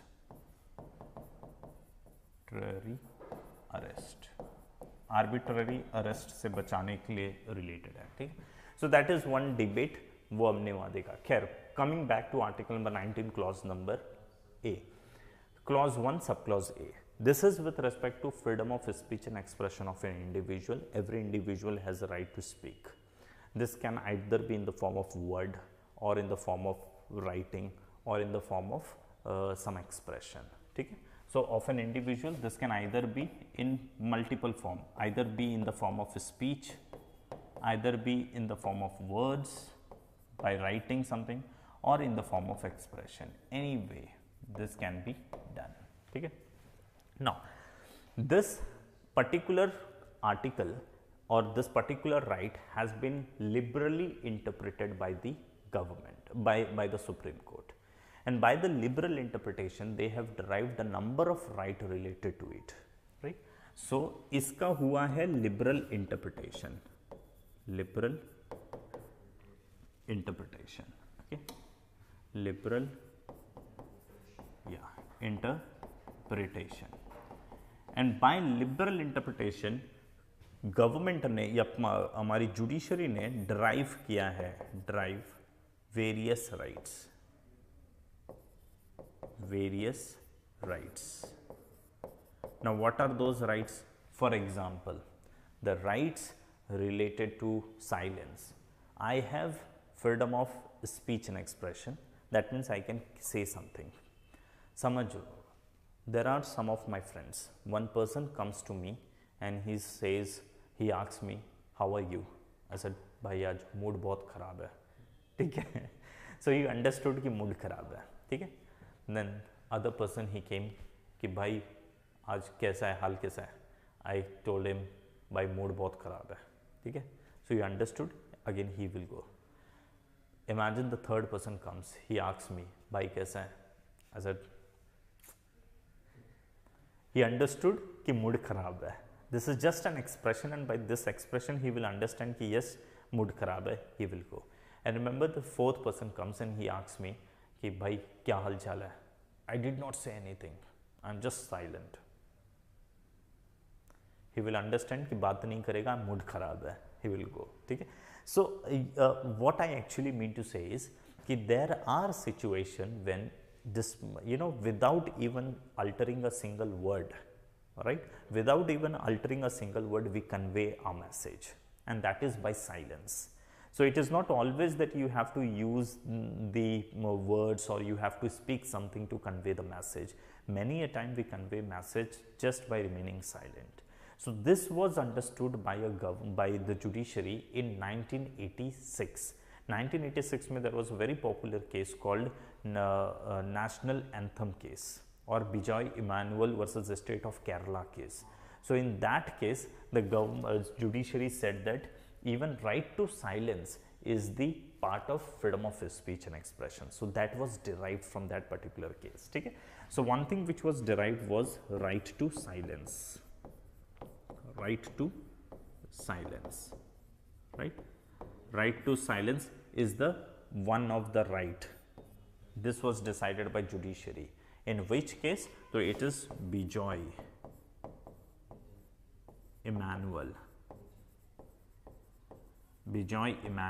versus state of Kerala case 1986. This case is very popularly known as National Anthem case. Anthem case. It is this case in which judiciary came up with the opinion that right to silence is the part of freedom of speech and expression. Why? Because even by remaining silent, we express our feeling, right? So this is one of the rights which was derived from this particular thing. Okay. Then second right which was derived, there are many rights which was derived out of this, but there are some of the rights that we will be discussing, we will be talking about. Okay. Then another is right to host the national flag, right? See, what do you think? If I host a national flag, if you imagine, if you see some national flag, a group of people, they are hosting a national flag, what impression will you get? What do you think about them? If you see, if you find some group of people, they are hosting a national flag on 15th of August और on 26th of January, झंडा फहरा रहे हैं, ठीक है? So इससे हमारे दिमाग में impression क्या आता है कि भाई they have a respect towards their country, they are showing their respect towards the country, right? They are showing their feeling, they are expressing their feeling towards the country, right? So by hosting the national flag, you are actually expressing your feeling. See, on the occasion of Diwali, you saw the lightings, everywhere there were lightings displayed. So by this lighting, what we are showing? We are showing our emotion towards this festival of Diwali. We are showing our feeling towards this festival of Diwali, right? So this is also one means of expressing your feeling towards anything. So similarly, by hosting the national flag, what people do is they actually express their emotion towards the nation. They express their emotion towards the national flag, right? What happened? There is a person called Naveen Jindal. Do you know Jindal Groups? Jindal Steel bhi aata hai, and Jindal Groups is a very big company, right? So the owner of that company is Naveen Jindal. He did his early studying all in America. So in America, he used to see that every house, in every house, the people were displaying their national flag, American flag. Either on the gate, either in the house somewhere, they were always having this national flag. So he was impressed with this thing.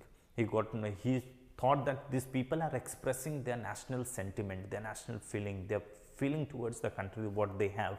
They are expressing via this by placing the national flag in their house. So when he came back, one day what happened?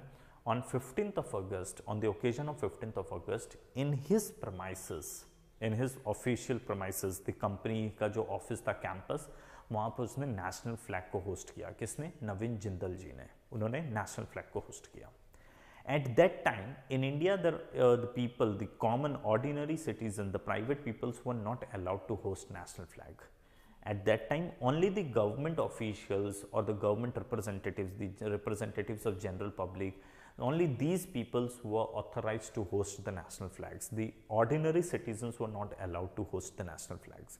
So what happened, Navin Jindal, when he came back from USA, in India on 15th of August, basically he hosted the national flag in his private campus, right? अब जैसे ये campus में host किया, immediately थोड़ी देर के बाद में DM, police वुलिस सब लोग आ गया, उसके ऊपर फाइन लगाया और फाइन वाइन लगा उगा के कुछ चलान वलान लगा दिया. Then what happened, this Navin Jindal, he approached the Supreme Court and he filed the petition here by saying that I was hosting the national flag, and by hosting the national flag I was actually expressing my feeling. Article 19 gives me the right to expression, to express my emotion. So what I was doing was merely I was expressing my emotion. So because I have the fundamental right to express the emotion, I was doing so. Then how can someone stop me from doing it, right? How the authority can stop me from doing it? So this is actually unconstitutional. So the matter was before the Supreme Court, and Supreme Court actually accepted this opinion. Yes, by hosting the flag, people are actually expressing their national sentiments, and this must be allowed. And from that time onwards, even the private people were allowed कि आप कोई भी private campus में, कोई building के उधर, कोई office में, anywhere, the people on the occasion of 15th of August or 26th of January, they can host the national flag. ठीक है?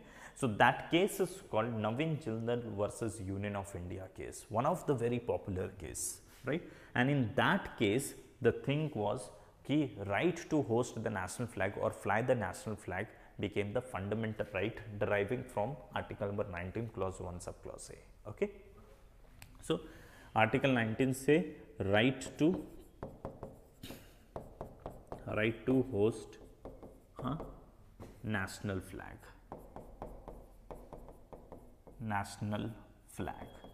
This is a fundamental right. Yes, it is a fundamental right under article number 19 clause 1 subclause A, right? And this came from Navin Jindal versus Union of India case. This is somewhere of 2002, right? And this case is popularly known as national flag case. National flag case, ठीक है जी? National flag से related this matter. So this is the national flag case titled Navin Jindal versus Union of India case. In this case, it was said that right to host the national flag is the fundamental rights under article number 19 clause 1 subclause A. Okay? Then we have right to silence. This is the fundamental right under article number 19 clause 1 subclause A, and this was said in 𝐭𝐸𝐲 versus State of Kerala case, which is national anthem case. Okay? So this is another important rights which was derived. This is one right which was derived.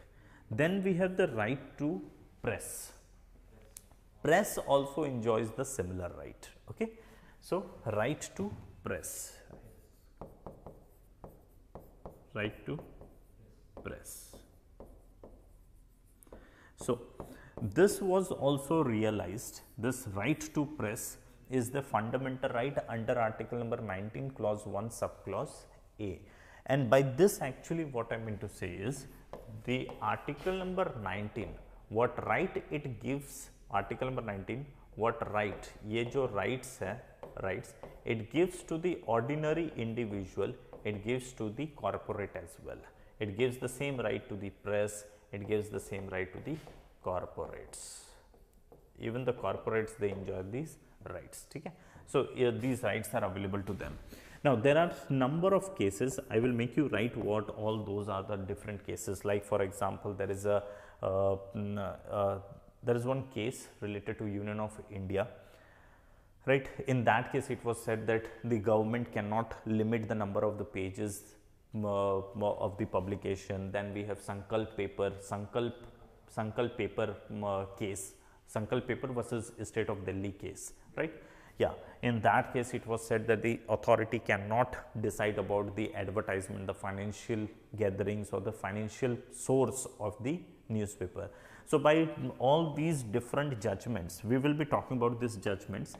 By these different judgments, it was decided that right to the press is available to is available, or it is from derived from article number 19 clause 1 sub clause A. ठीक है? So these are some of the rights which are related to article number 19. Now we have many more things to discuss, that is with respect to this thing, but later उसको थोड़ा आराम से करते हैं. First we'll write what we have studied till now. ठीक है जी, इतना को लिख के कंप्लीट करते हैं.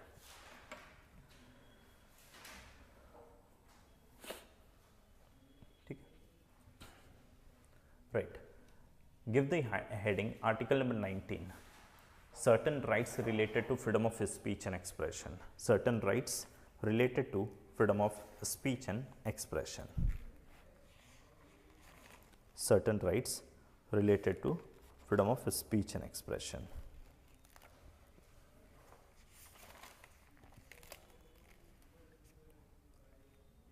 Bennett Coleman. Okay? Certain rights related to freedom of speech and expression. Okay? Now, first let us write about this thing. The rights under article number 19, rights under article 19 are the first rights related to freedom.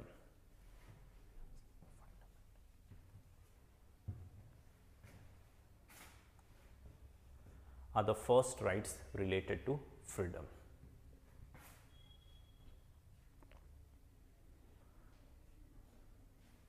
Okay, next point. The rights under article number 19 are considered, are regarded, rights under article number 19 are regarded as backbone of fundamental rights. Yeah, backbone of part 3 are regarded as backbone of part 3. Rights under article number 19 are regarded as backbone of part 3, of part number 3. Okay? Next, these rights are available only to the citizen. These rights are available only to the citizen. These rights are available only to the citizen. Next, it is available only against the state. It is available only against the state.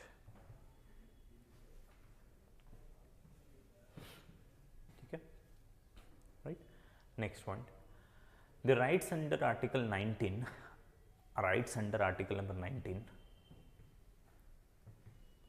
are subject to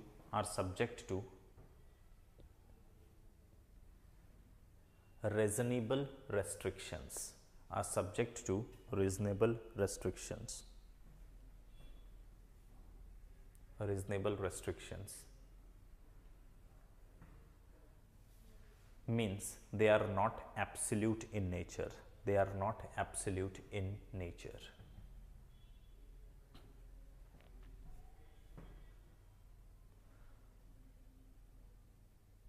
They are not absolute in nature, right? Yeah, nature, full stop. Reasonableness implies, reasonableness implies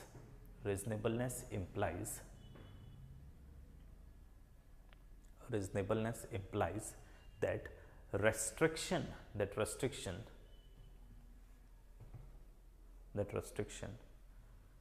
must only be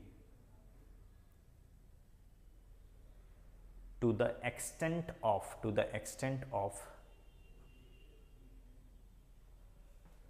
requirement for smooth functioning of the state. Requirement for the smooth functioning of the state.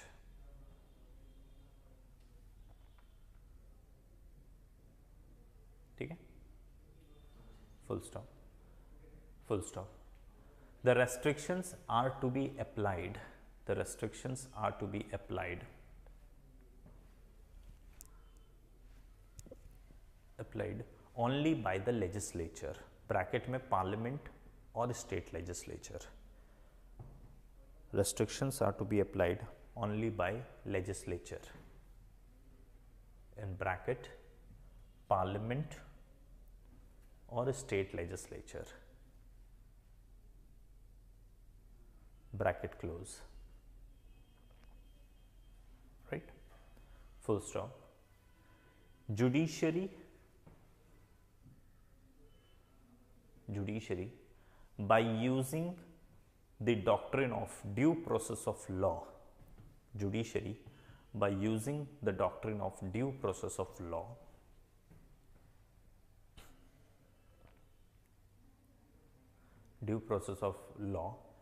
can examine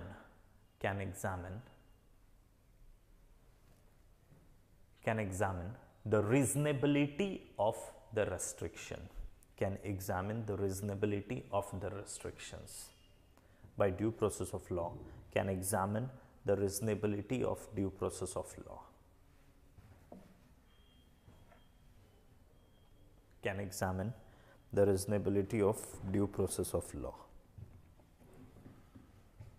ठीक है. Then ये हो गया. Now write Article 19 clause 1 subclause Article 19 clause 1 provides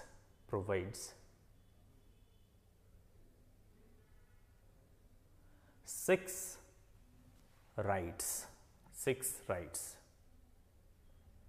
Now in bracket you mention earlier there were 7 rights.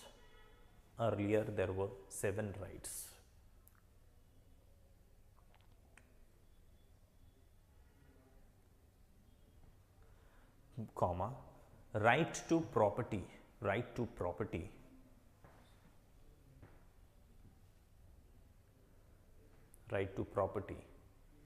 was repealed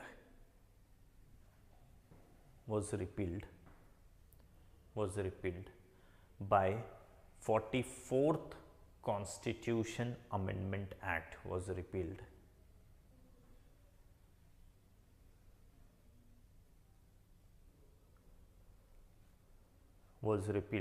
by 44th Constitution Amendment Act 1978. Bracket close. Now provides the 6 fundamental rights. Earlier ये हो गया. Okay. Now चलो let us write one thing. Now give the title 19 clause 1 subclause A. ऐसा 19 clause 1 subclause A. ठीक है. Right. Freedom of speech and expression. Freedom of speech and expression. Freedom of speech and expression.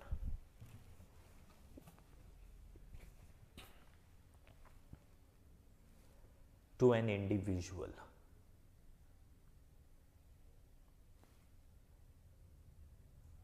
Right?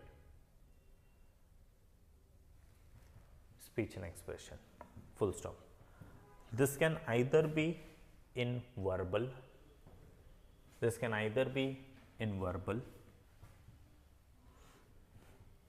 Or words,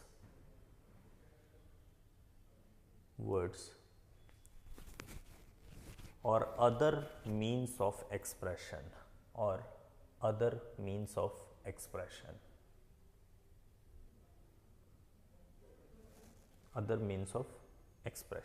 ठीक है. Now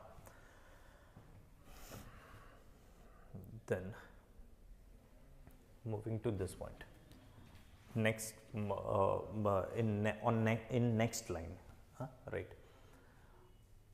Article 19 clause 2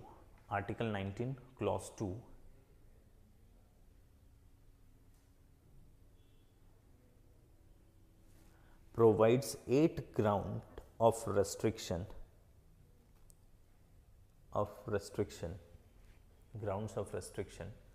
over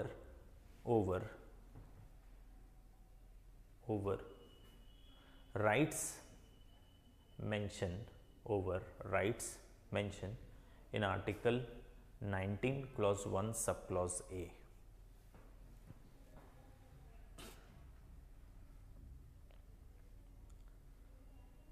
Full stop. These grounds are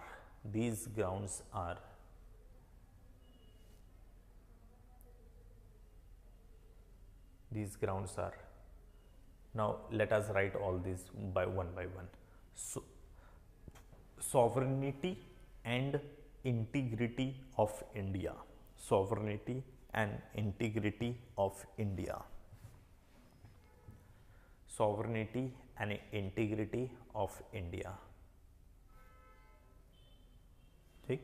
Security of state. Second S. Security of state. हाँ जी, second ground.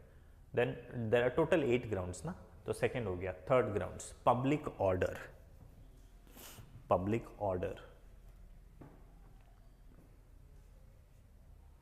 Then contempt of court.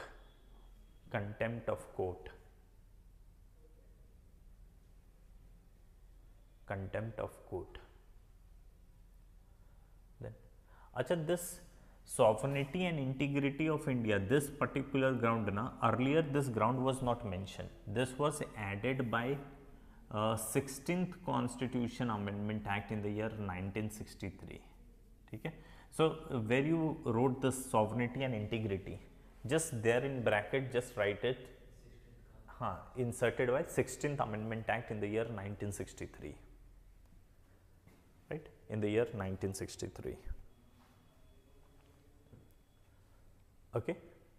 So now this particular ground is over. Public order, contempt of court. Then next one is the morality and decency.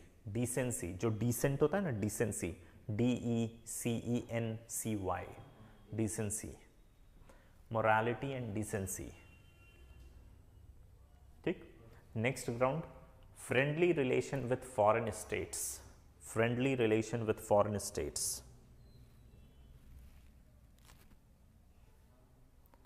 Friendly relation with foreign states. Then defamation.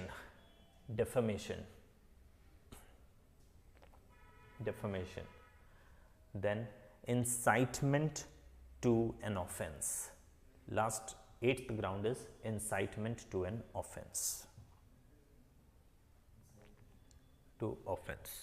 ठीक है. Okay. Now on next line, write Article 19 clause 1 subclause A. Article 19 clause 1 subclause A had been subject to liberal interpretation by the judiciary. Had been subject to liberal interpretation by the judiciary. Okay. Full stop. It is the second most interpreted article. It is the second most interpreted article. It is the second most interpreted article after Article 21. After Article 21. Full stop. Through these liberal interpretation,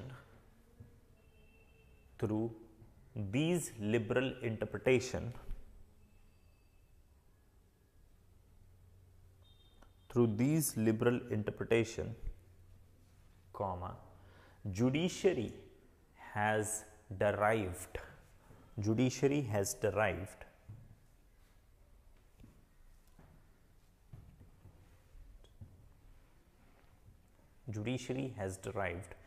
many rights. First, now write first, right to silence. Right to silence.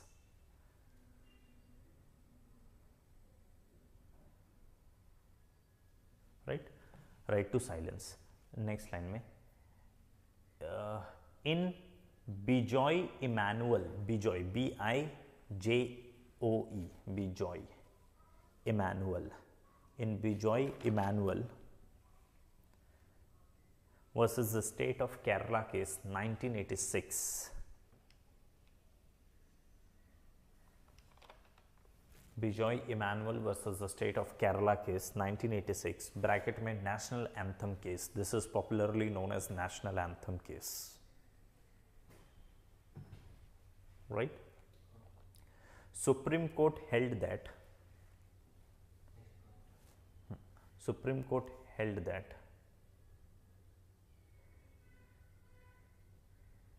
right to silence is a part of freedom of speech and expression. You can write in this short form FOSE, freedom of speech and expression. Right to silence is a part of freedom of speech and expression. Okay. Then next, right to host national flag. To host national flag.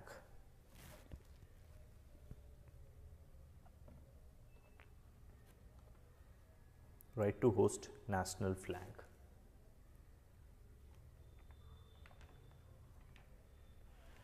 Next line. Derived in Naveen Jindal versus Union of India case 2002. Derived in Naveen Jindal versus Union of India case 2002. Naveen Jindal versus Union of India case 2002. Naveen Jindal versus Union of India case 2002, right? This is popularly known as national flag case, right? National flag case. Naveen Jindal versus Union of India case.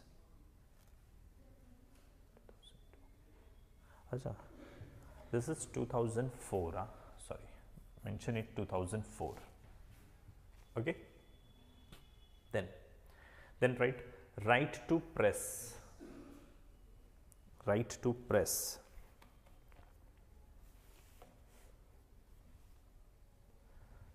Right to press.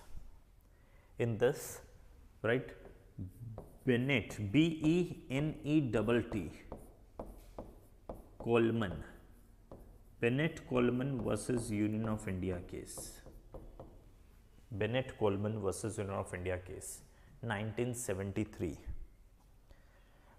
Or no need to mention year, just if you write the title, that is more than sufficient. Bennett Coleman 1973. Bennett Coleman versus Union of India case. Now in this case, what Supreme Court said that government cannot restrict the number of pages, or government cannot decide the number of pages of any newspaper. It is up to that organization, that publication house, they will decide कितने pages का उन लोगों को newspaper print करना है, 10 pages, 20 pages, 15 pages. It is not the government who will be directing them कि you have to publish only 5 pages का newspaper, right? Such type of restrictions. So just write, Supreme Court held government cannot restrict the number of pages, government cannot restrict the number of pages or limit the circulation. Government cannot restrict the number of pages or limit the circulation. Okay. The next, Suckle papers. There is a Suckle papers. Suckle papers case 1962. This is of 1962. It is basically Suckle papers versus Union of India case, right? Suckle papers case 1962. Now what Supreme Court said in this particular thing is, in the name of regulation,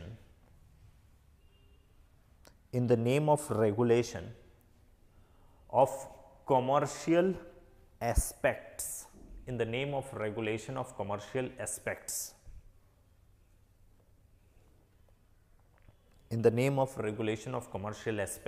comma, government cannot put restrictions,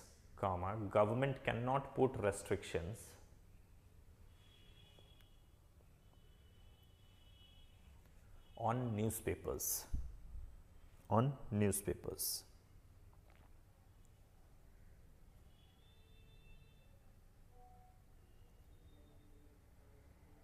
Right? Then third case, right, Indian express case, Indian express newspaper है ना, Indian express, that Indian express case. Now what what's judiciary said in this case, right? Government can impose taxes. Government can impose tax. Government can impose tax. But there can be a question. Government can impose tax, but there can be a question on the reasonability of the tax. On the reasonability of tax. That means improportionate level पे कुछ भी ज़्यादा tax लगा दिया वैसा काम नहीं कर सकते, राइट? ठीक है. Government can impose tax, but there can be a question on the reasonability of tax, so that it does not adverse impact नहीं होना चाहिए. So it does not adversely impact the financial resource.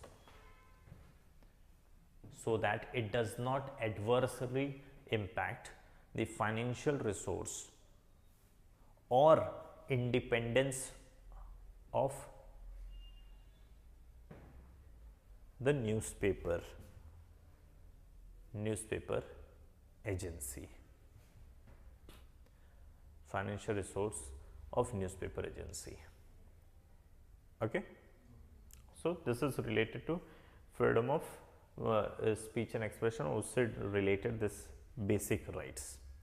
Apart from this, we also have the related to, acha, just write in the form of a note. Article 19 clause 1 subclause A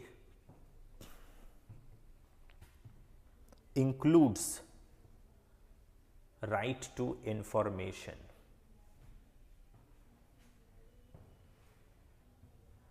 Includes right to information, comma, as no freedom of speech and expression, as no freedom of speech and expression, as no freedom of speech and expression can be exercised in the absence of information. It cannot be exercised in the absence of information, right now? In the absence of information, cannot be exercised in the absence of information. Okay, now let us move to this one. This.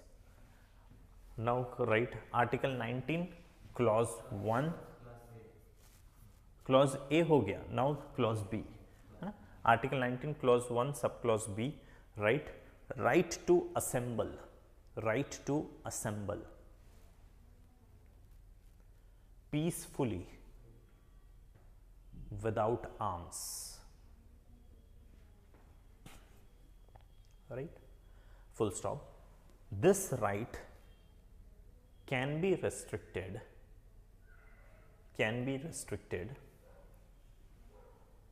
on the ground of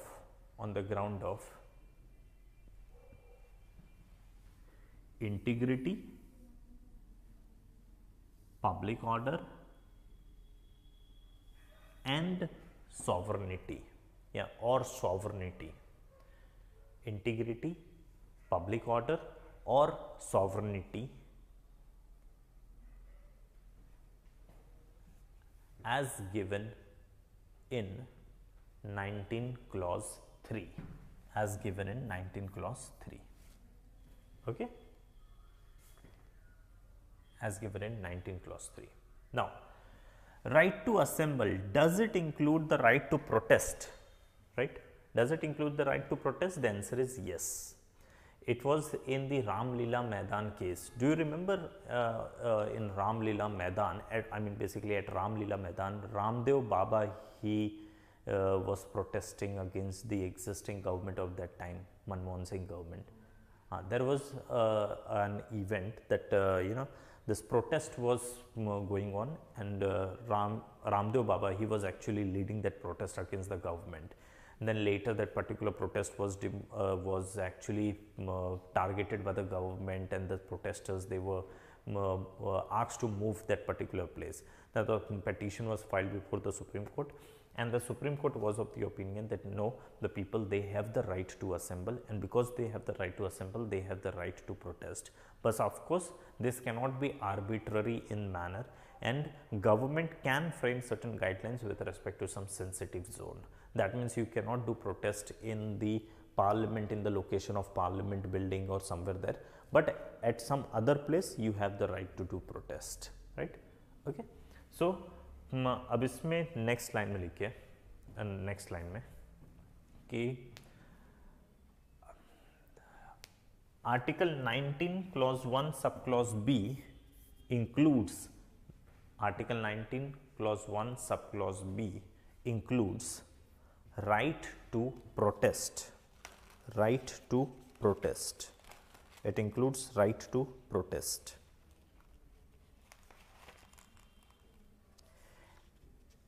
As decided by Supreme Court, as decided by Supreme Court,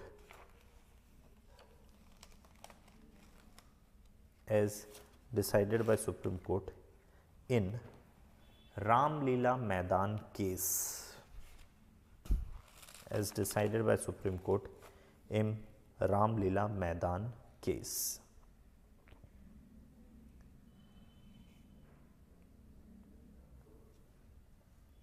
Right? Full stop. Judiciary held that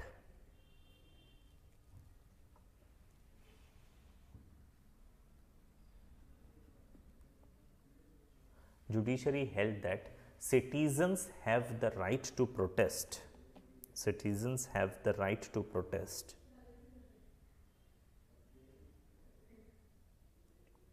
Citizens have the right to protest, but it is not an unhindered right. Citizens have the right to protest, but it is not an unhindered rights. Unhindered नहीं है, मतलब उसके ऊपर कोई restriction नहीं लगेगा, ऐसा नहीं है, ठीक है. It is not an unhindered, UNHINNERED, unhindered rights, ठीक है. UNHINDE अनहिंडर्ड, सी ऐसा ओरल बोलने में जमता नहीं है. अनहिंडर्ड, ठीक है ना. Unhindered rights. It cannot, I mean, it's not that it cannot be hindered. Comma, government can frame rules in sensitive zone. Government can frame rule in sensitive zone. So that I mean, government can decide कि in sensitive zone you cannot do the protest. So leaving that sensitive zone, at any other place you are you have the right to protest. Okay. Now moving to the next, Article 19 clause 1 subclause C.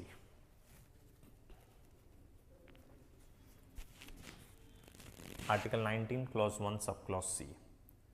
Here you write, right to form union or association, right to form union or association, right to form union or association or cooperative society or cooperative societies, right? Now where you mention cooperative society, they are just right. This particular cooperative society was added by this idea of cooperative society. This term was added by 97th Constitution Amendment Act in the year 2011. Added by 97th Constitution Amendment Act 2011. Okay? Right? Okay? Now, this right is restricted this right is restricted, this particular right is restricted on the ground of integration,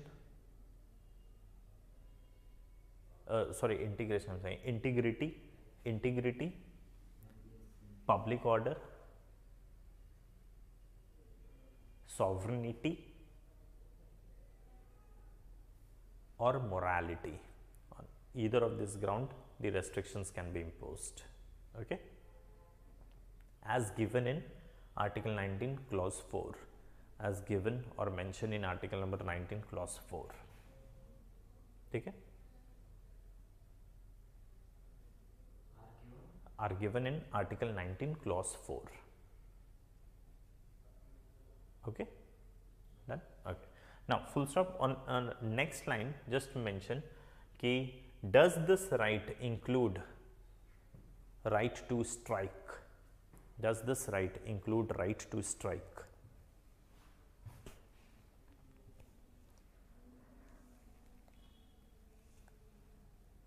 Does this right includes right to strike? Now, in the form of answer, write no. No, comma, then further ahead, just write right to strike is a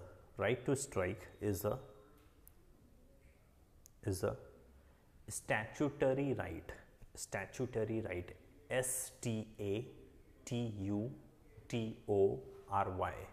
Right to strike is a statutory right, is a statutory right of the trade unions under Industrial Dispute Act. Is the statutory right of trade unions under Industrial Dispute Act.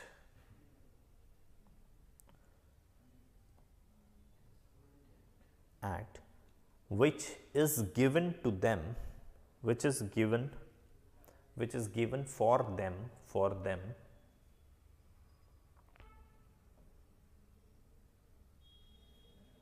to bargain on the behalf of employees.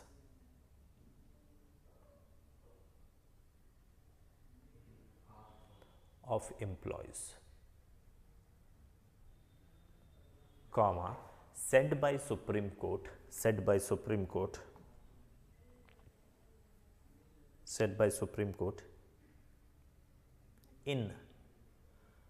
Dharamdatt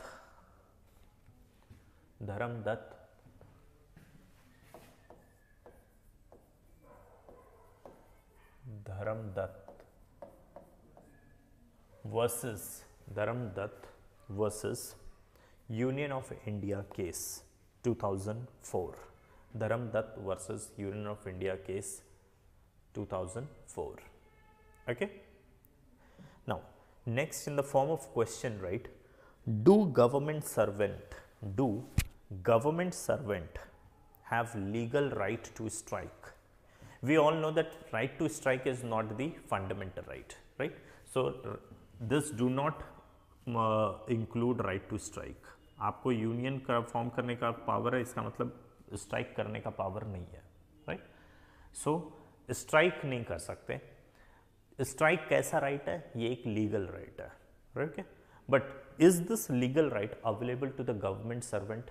can they do a strike? The answer is no, right? So the question is, do the government servants have the legal right to strike?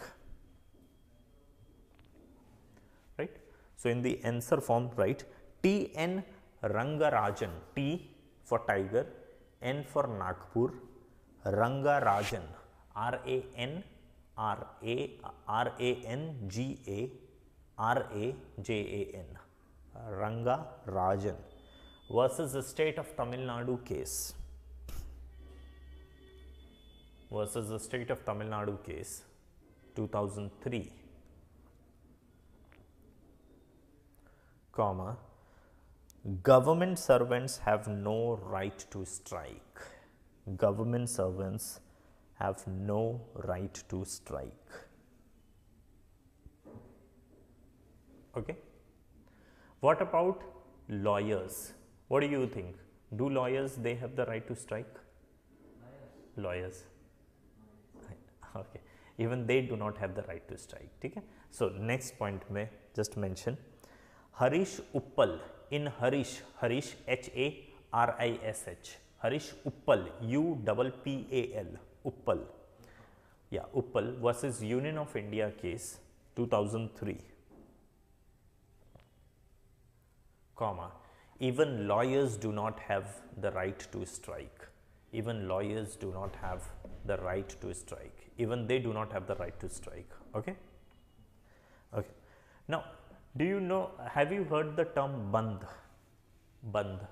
Government ने बंद बुलाया है, आज बंद है, हम भारत बंद बोल रहे हैं, है ना? There is a term called band. So, what is the difference? अच्छा, do you know? There is a difference.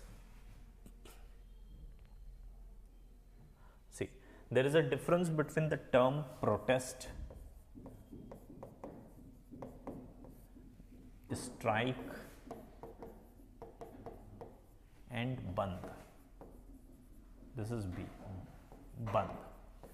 What is the fundamental difference between all this thing? Protest is, you know, where you protest against the existing government demanding for something, right?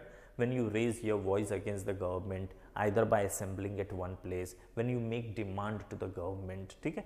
So when there is a protest, this simply means that there is certain demand to do something, okay? We make this demand to whom? Against the government. This is the demand against the government, right? And while protesting, generally you will see the people is getting assembled at one place, right? Assemble हो रहे लोग एक particular place पे. But क्या protest का एक fundamental aim होता है to stop the work? The answer is no. Stopping the work को stop करना is not the objective. ये उसका aim नहीं होता है, ठीक है? So protest क्या होता है? Where we gather at one place and we make particular demand to the government, right? So that is nothing but the protest. In protest, you will never see that the people who are associated with any particular profession, they are giving up their work कि हम काम नहीं करेंगे, ऐसा नहीं. For example, doctors लोग कुछ protest कर रहे हैं, तो इसका मतलब है डॉक्टर्स लोग कहीं गैदर हो रहे हैं और एग्जिस्टिंग गवर्नमेंट से कुछ डिमांड कर रहे हैं. Together they are demanding something, okay? This do not mean that the government has, the doctors, they have said that we are not going to practice, we are not going to treat the patients. ऐसा कुछ नहीं है. They are not stopping the work. They will be doing. Some people are here in the protest and the other people, they are doing work. Then they will come to protest. These people will go to work. Whatever will be done. But the activity to which they are associated, that activity is not in the, it has not been postponed or it has not been paused. It is still in continuation. Whereas when you see the term strike का simple सा मतलब होता है work को paused कर दिया, हम work अभी नहीं करने वाले. हाँ, in case of water dispute, and there are so many times when you will say कि there is a problem of strike. Strike it simply means कि ऐसा बोल देंगे कि काम करना बंद कर दिया है, ठीक है? The people voluntarily they will be saying कि हम, for example, there are many times you will see that bus drivers they are on a strike. That means कि उन लोग बस नहीं चलाने वाले हैं, ठीक है? Again this is for certain demand. यहाँ पर भी डिमांड किया जाता है. This is also a demand. Here also they are making certain demands. There is some demand, right? XYZ, anything can be the demand. But in this case, while raising this particular demand, what these people are doing, they stop the work. Whatever work they are doing, they are stopping the work, right? And generally, strike is by any union or group, union, association. This is the people who actually do the strike. Now, doing protest, is this the fundamental right? Yes, it is the fundamental right. Under article number 19, clause 1, subclause A. This is the fundamental right. Now, is doing the strike a fundamental right? The answer is no. This is not the fundamental right. Then what type of right is this? This is a right called legal right. It is the legal right which is available to the union. trade unions and all those people, because if they think that they are doing a protest and their words are not being heard by the authority, in that case they will be doing this strike. But remember, this is not the fundamental right, it is the legal right. Okay. Now, is this right, legal right, available to the lawyers? The answer is no. Is this legal right available to the government servants? The answer is no. Okay. It is not the fundamental, it is merely a legal right, but still this legal right is not available to this type of people. Okay. Now, what is bandh? See, bandh is what? Protest means I am doing protest. Strike means I have decided I will not be doing the work, I have given up the work for temporary period. Right? But bandh means someone else come and force me not to do that work. Right? For example, do you know in the year 2012 when Bal Thackeray, do you know Bal Thackeray? No? Okay. There was a politician, or just give that example, just take a normal example. Many a time what happens is some of the political party they call a bandh. Bandh means ki on XYZ date all the market must be shut down. All the office hai, shops hai, that should be shut down. Okay? So for example, in the market, this person A, B and C, they have their shop, right? It is their shop. Okay. What happened?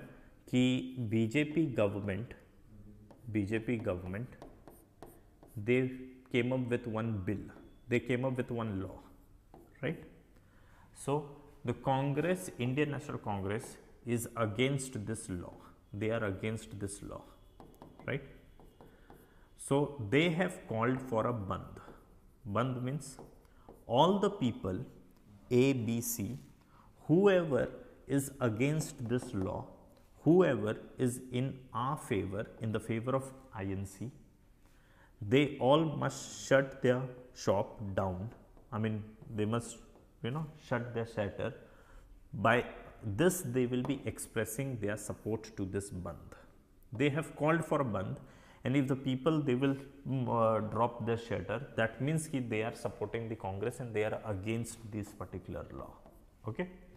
Now, imagine if this person is in the favor of Congress, he will drop the shutter. If he is in the favor of Congress, he will drop the shutter. But he is not in the favor of Congress.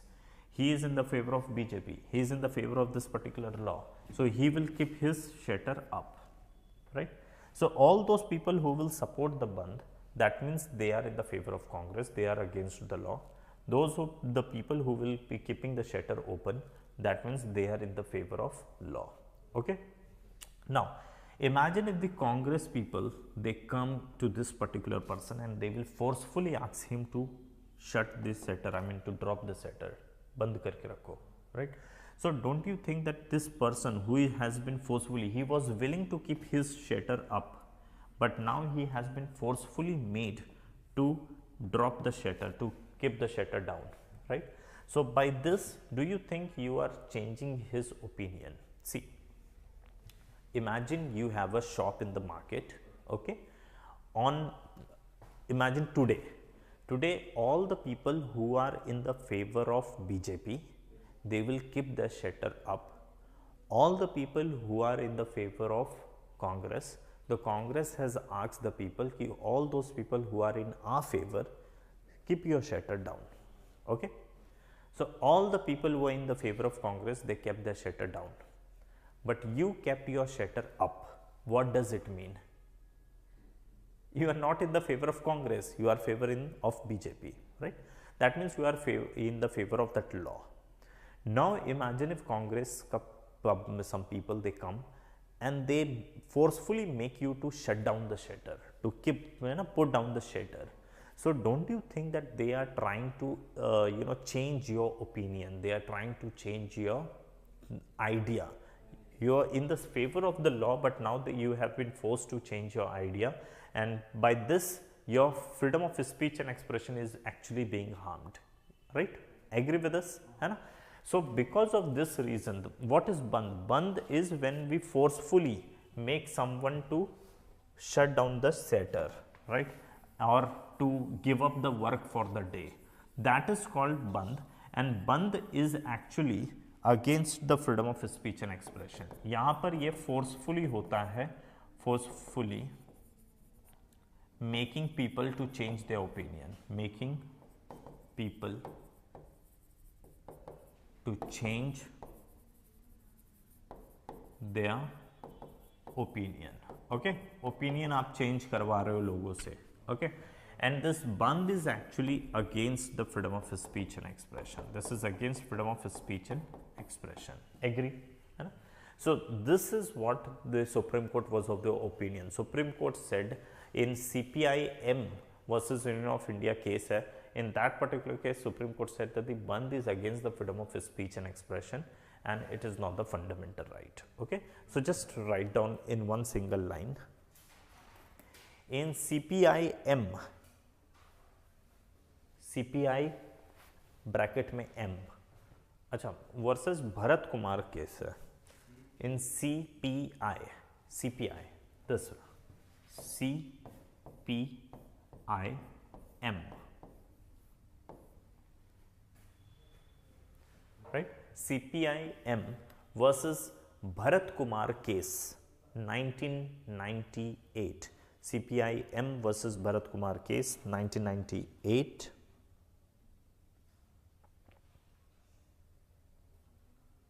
CPIM versus Bharat Kumar case 1998, comma, it has been clarified that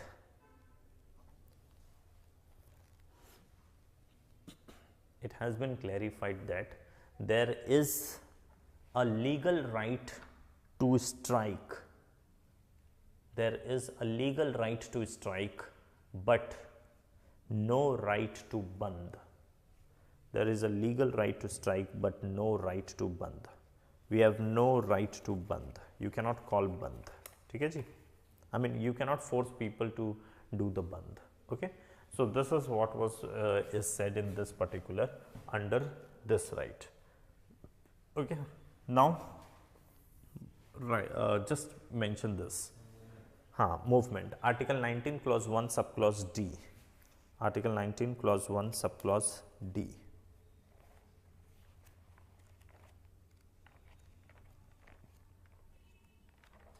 ठीक है जी? Just write freedom of just a minute. Let me give you the exact wording.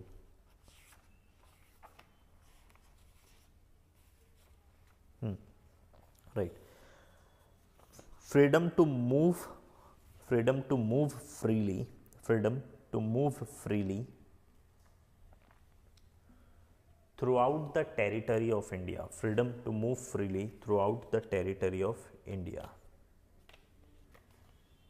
Freedom to move freely throughout the territory of India.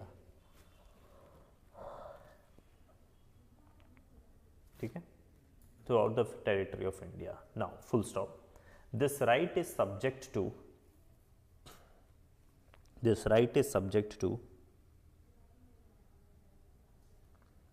reasonable restrictions. This right is subject to reasonable restrictions.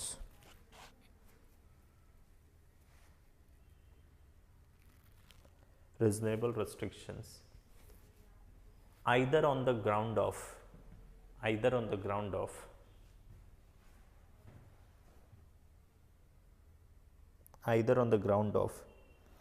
interest of general public, either on the ground of interest of general public,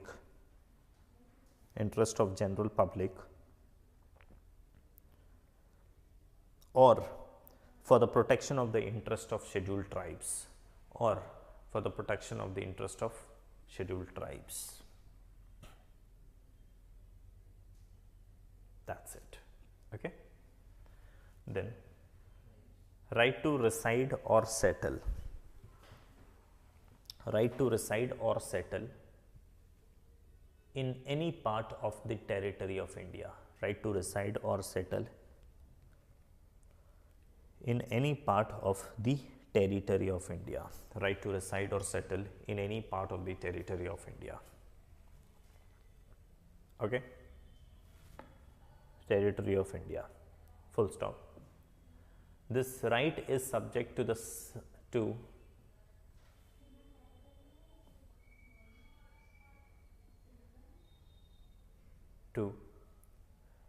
the interest of general public, is subject to, this right is restricted to the interest of general public, or protection of the interest of scheduled tribes,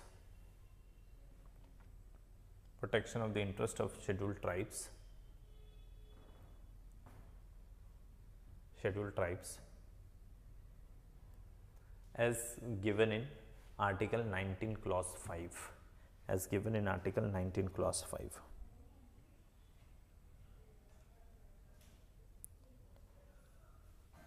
ठीक है. Then write Article 19 Clause 1 subclause G, right to vocation.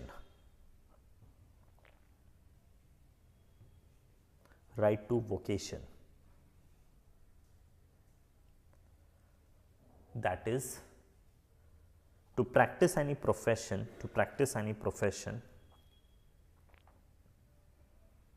that is, to practice any profession or to carry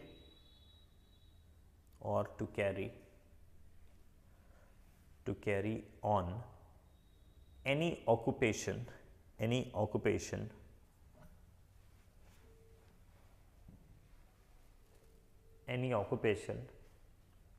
trade or business, occupation, trade or business,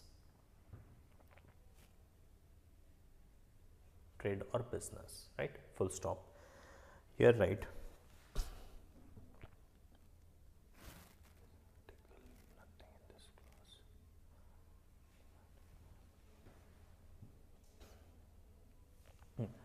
nothing in this article, full stop करके आगे, nothing in this article can impose the legislature, nothing in this article can restrict the legislature,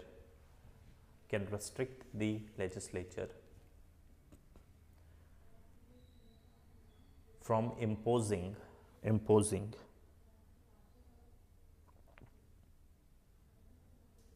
reasonable restrictions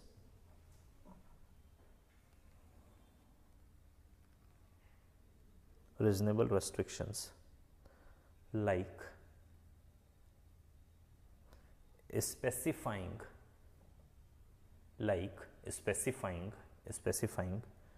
professional or technical qualification,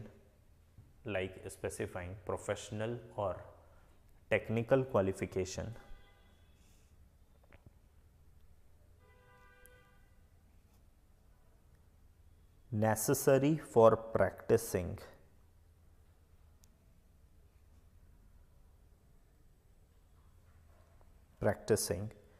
any profession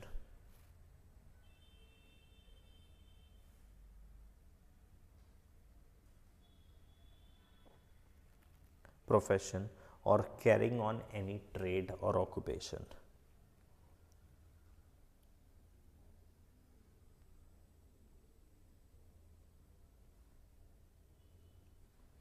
ठीक है जी. Carrying on any trade or occupation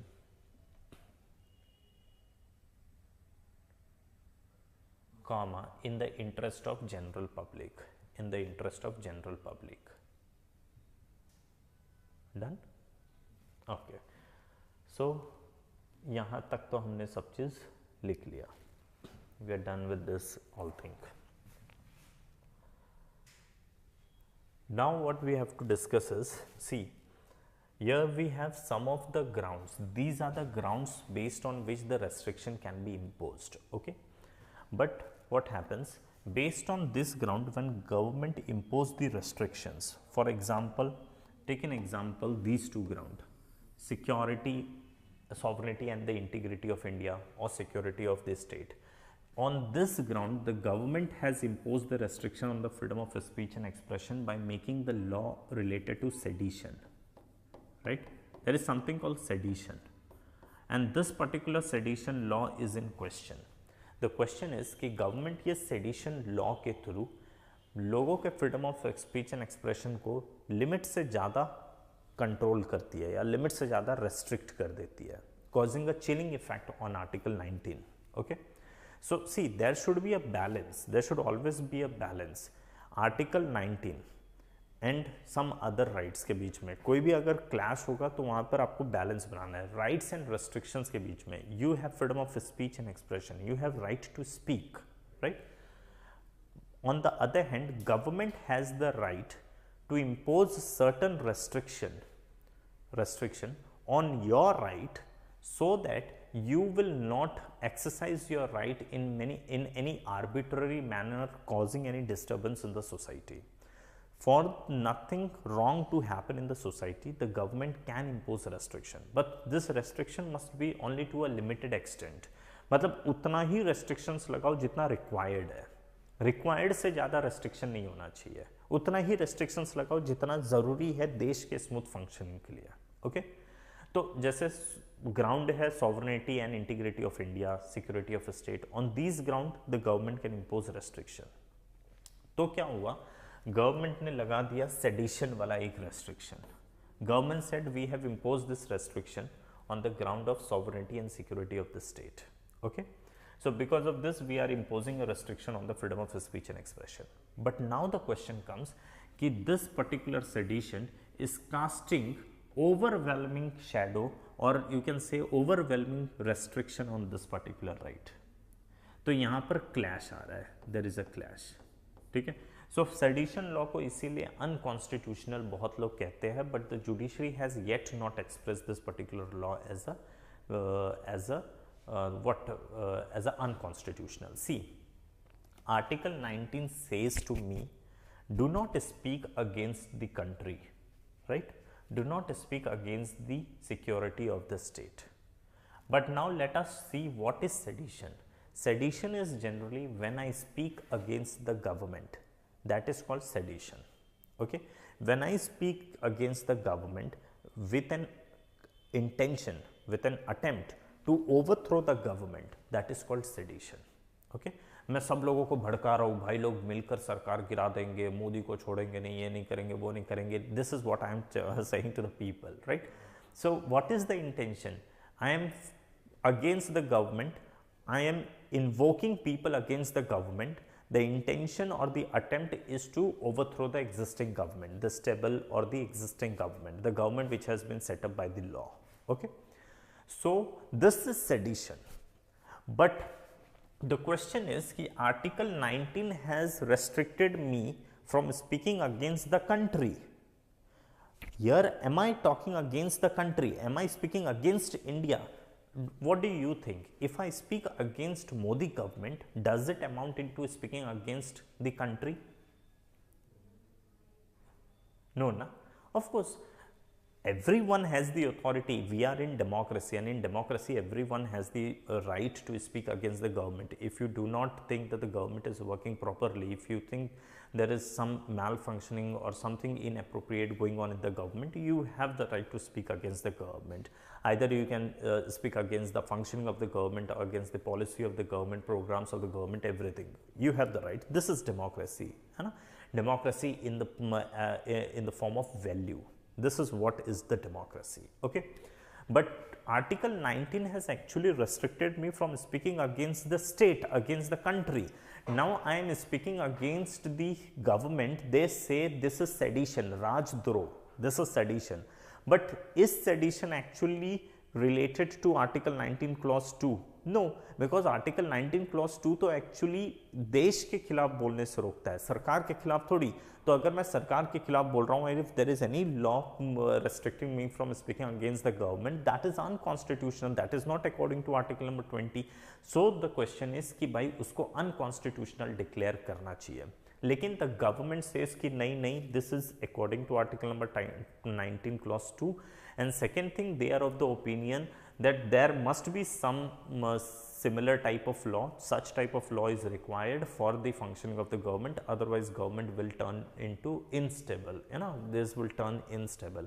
And also, judiciary is in the opinion, is in the favor of what the government is saying, and that is the reason, despite despite this particular law, it seems to be unconstitutional, but the judiciary has yet not declared it as unconstitutional. Okay, that law still prevails. So what is sedition and how this everything operates, वो हम लिखते हैं. ठीक है. So just give the heading sedition. Sedition. Just mention sedition.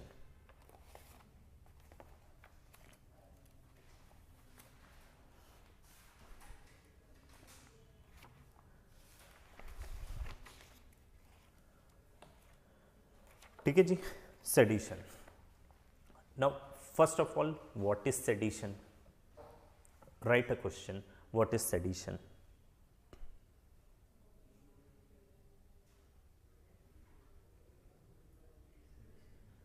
Any speech or action, any speech or action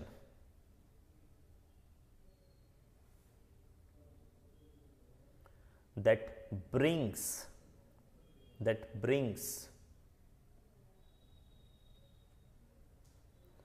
or attempt to bring hatred or contempt towards the government.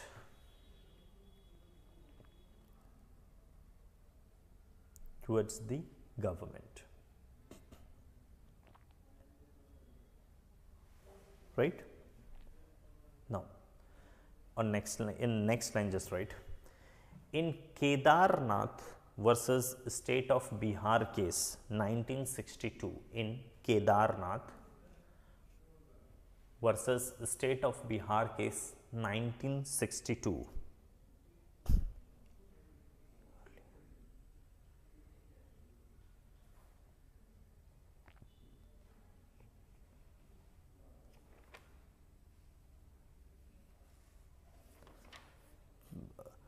Supreme Court held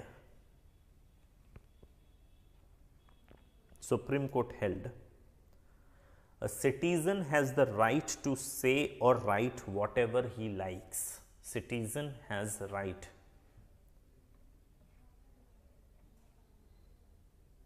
to say or write whatever he likes about the government or its measures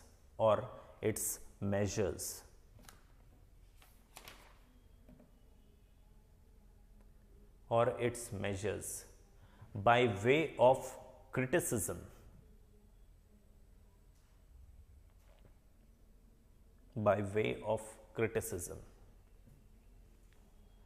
comma, so long as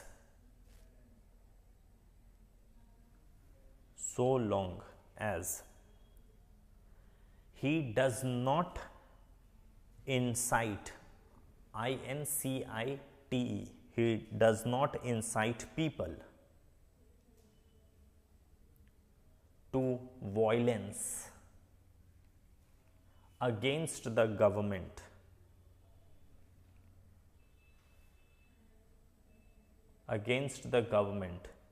established by law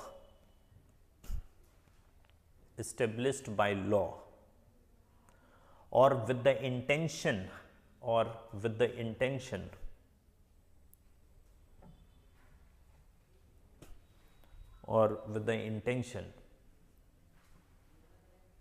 of creating public disorder,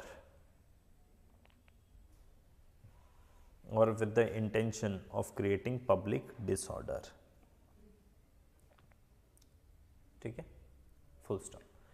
Up now write on the other line, next line. Okay, section 124A of IPC, capital A, section 124 capital A of IPC deals with sedition.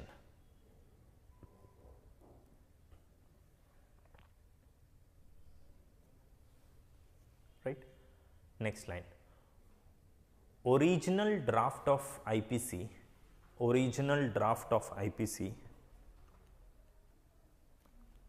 original draft of IPC did not contain the provision of sedition, did not contain the provision of sedition.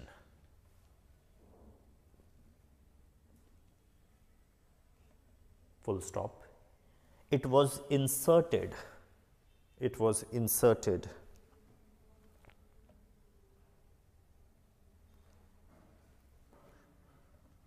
it was inserted in 1870.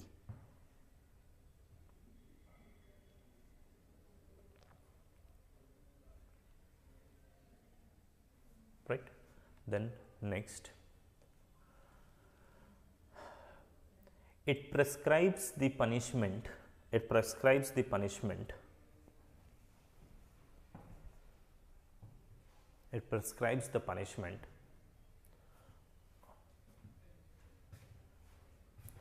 of imprisonment, of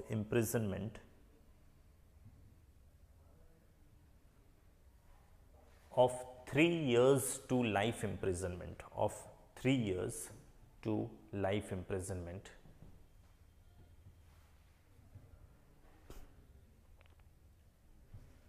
Three years and life imprisonment, or to life imprisonment and fine, and fine.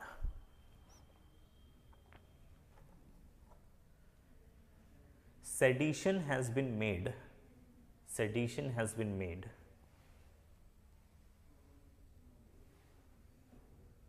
non-cognizable, non-cognizable, 𝐭𝐡𝐢𝐻𝐴BLE, cognizable, non-cognizable, comma, non-compoundable, non-compoundable,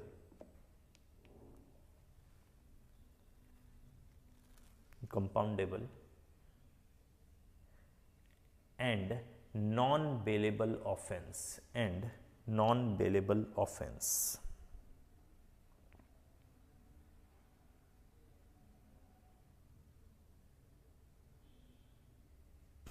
Non-bailable offense, thus making it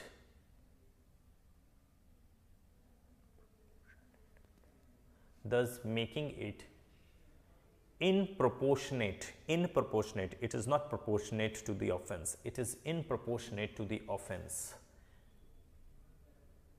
thus making it in proportionate to offense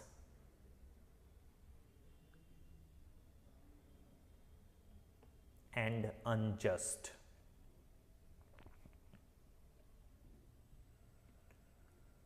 Unjust. Okay? Now the thing is, see, this is actually a very colonial era law. We can see that it was inserted in the year 1870. That means it is of the British era. Now this particular law was actually inserted to curb the freedom struggle and to target the freedom fighters, the leaders, right? Like for example, Bal Gangadhar Tilak, he was prosecuted under this law. Mahatma Gandhi was prosecuted under this law. Now the thing is, do you think that Mahatma Gandhi and Bal Gangadhar Tilak, they were anti-national, they were against the country? No, they were not talking against the country, they were actually talking against the government of that time, right? So that was sedition, but the intention was to suppress the rising voice. Similarly, at this time, in the name of sedition, you are actually suppressing the rising voice against the government. So this actually do not mean anti-state. This is against the government making some constructive opinion, but considering that this constructive opinion may go against the government, hence government tries to suppress it, right? So sedition law basically कोई anti-state law है नहीं, ठीक है? So and the next line you just mentioned, sedition law is the colonial era law. Is the colonial era law. Sedition law is a colonial era law. Sedition law is the colonial era law.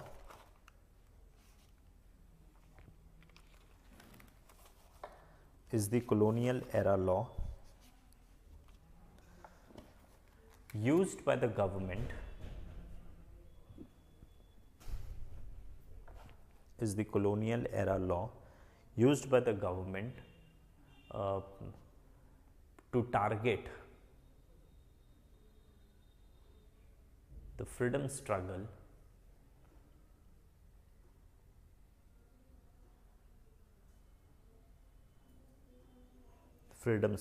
full stop.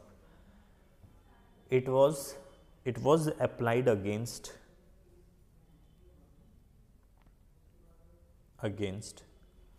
Tilak, T-I-L-A-K, Bal Gangadhar Tilak, right?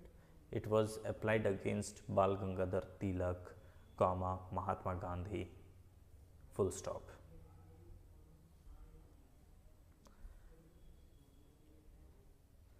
So when I speak against the state, when I speak against the country, that is called Rajdroh, that is Rashtradroh.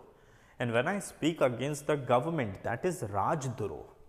Article 19 tells me you do not do Rashtradroh, but they have not restricted me. The Article 19 clause 2 has not restricted me from doing Rajdroh. Against the government I can speak, but in the name of Rashtradroh, the government is actually curbing my fundamental rights of doing Rashtradroh. Of doing Rajdroh. That means in the name of the security of the state, in the name of the sovereignty and the integrity of the state, the government is actually curbing me from speaking against the government, criticizing the government by the law of sedition. So this law is actually not a healthy law in the democracy, but still the government is continuing. Now, though it is not according to the constitution, but the judiciary has actually favored. But time and again they have provided some guidelines by which they have tried to strengthen the fundamental rights and limit this restrictions को थोड़ा कम किया है.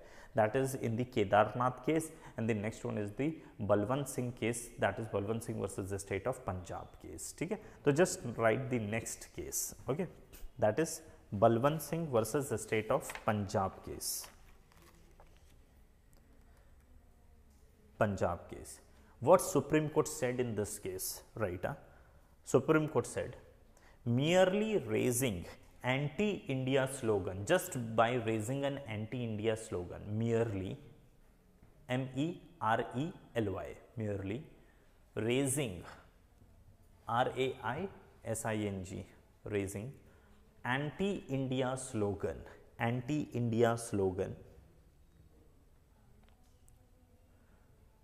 like Khalistan Zindabad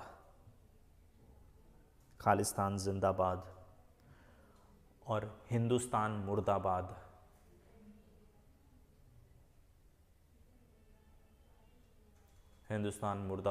etc., will not result into sedition.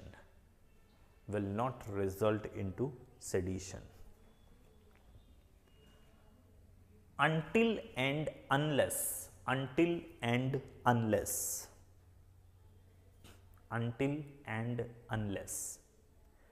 it actually results into,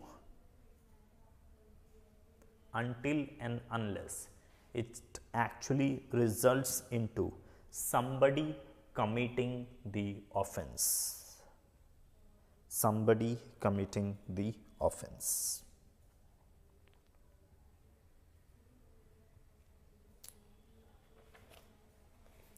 Okay, got it? So the first question was with respect to, on the ground of these two particular restrictions, these two ground, government came up with the sedition law, and they are actually covering their sedition law by these two ground, and they are imposing a restriction on the freedom of the people. Then comes the public order. In the name of public order, they are actually curbing again the freedom of the people. How? See, I have the right to speak. ठीक है? See, this is me, this is I, right? I have the right to speak. Okay. Now, when I speak something, if I speak something and my speech is actually leading to public order. A disturbance, public order is disturbing public order. Then this is wrong. Then this must be restricted. इसको restrict करना चाहिए. If I am saying something, and by saying something, if I am disturbing the public order. अच्छा, there is a difference between public order and normal law and order. You will come across these two terms, law and order. Law and order means ordinary law and order situation, or ordinary law and order situation, or you can say ordinary disturbance in law and order situation. See, if this is one place, place A, and this is another place, place B, okay? In both the place, everyone is working according to the law, everything is peaceful, everything is going well. We will say यहाँ पर law and order situation बहुत अच्छा है. यहाँ पर भी समझो वैसा का वैसा ही है. Everyone is working according to the law, everything is going very peaceful, everything is going very well. We will say यहाँ पर भी law and order situation is good, right? दोनों जगह good. But imagine in place A, one murder took place. किसी का murder हो गया, right? एक आदमी का किसी का मर्डर हो गया, या फिर इस प्लेस A में कहीं पर किसी घर में चोरी हो गया, ठीक है जी. अब अगर ऐसा कोई सिचुएशन है, कहीं मर्डर हो गया, कहीं चोरी हो गया, कुछ भी, तो हम बोलेंगे यहाँ पर लॉ एंड ऑर्डर सिचुएशन खराब है. सो लॉ एंड ऑर्डर सिचुएशन एक छोटे लेवल पे, सी किसी लोकेशन में किसी आदमी का मर्डर हो जाना is not a big issue. It happens, it's okay. It's merely a law and order situation. किसी एरिया में कोई चोरी हो गया तो merely a law and order situation है, ठीक है, चोरी हो रहा है ऐसा. लेकिन अगर कहीं पर दंगा होता है, राइट्स हो रहा है, रॉइट्स होता है, here you will find riots, right. दंगा हो गया है, एकदम खून खराबा हो रहा है, ब्लड शेड, एक रिलीजन वाला दूसरे रिलीजन को मार रहा है, खून खराबा हो रहा है, दंगा हो रहा है. That is not a law and order situation. उसको कहा जाएगा public order, right. So when ever the law and order situation, तो यहाँ पर बोला जाएगा पब्लिक ऑर्डर खराब हो गया है, ठीक है. So when it is at the small scale, it is merely a law and order, right? So if you hear, if you read a newspaper, and in newspaper you find the term that in XYZ place the law and order situation is at the grave stage, ऐसा वैसा करके, तो law and order situation means a situation, of course law and order खराब हुआ है लेकिन low level पर. But अगर दंगा वंगा हो रहा है, कुछ हायर लेवल पे चीज़ें डिस्टर्ब चल रही है ना, पीस डिस्टर्ब चल रहा है, then that is called public order situation, okay. So when I speak something, and because of this a small level of law and order problem is caused, that will be law and order. But if I speak something and उसके वजह से एक higher level पे, एक बहुत ही large extensive level पे अगर law and order situation में प्रॉब्लम हो जाएगा, तो that is called public order. So law and order is not, public order is not like an ordinary law and order. Public order means extensive level पर या extreme level पर या grave level पर, grave law and order situation में problem है. ये ordinary disturbance in law and order, this is grave, very extensive, very extreme level पे disturbance in law and order situation. Agree है ना. जब किसी एरिया का लॉ एंड ऑर्डर खराब होगा ना छोटे लेवल पे, तो सिर्फ हम लॉ एंड ऑर्डर ये शब्द का इस्तेमाल करते हैं. और जब वो हायर लेवल पे खराब होगा, कोई दंगा वंगा की वजह से, कुछ राइट्स की वजह से, तो फिर हम वहाँ पर पब्लिक ऑर्डर बोलते हैं, ठीक है. Remember article 19 says your freedom of speech and expression is restricted on the ground of public order, not law and order, merely a public order, okay. Now many a time what happens, what will contribute into this law and order situation problem, this public order situation problem, this is when the normal life is disturbed. And normal life disturb कब होता है, तो ये disturb होता है normally जब आपके communities के बीच में डिस्टर्बेंस होगा. कम्युनिटीज, जब दो कम्युनिटीज है ना, दंगा कब होता है, राइट्स कब होता है, जब कम्युनिटीज के बीच में क्लैश होता है, राइट। और कम्युनिटी के बीच में क्लैश होगा, इसका मतलब नॉर्मल लाइफ सिचुएशन वहाँ पर डिस्टर्ब है, तो हम बोलते हैं पब्लिक ऑर्डर बिगड़ा हुआ है। और पब्लिक ऑर्डर कब बिगड़ता है, तो हेट स्पीच से, hate speech, right. Are you getting it? First of all, you need to understand the difference between normal law and order situation problem and public order.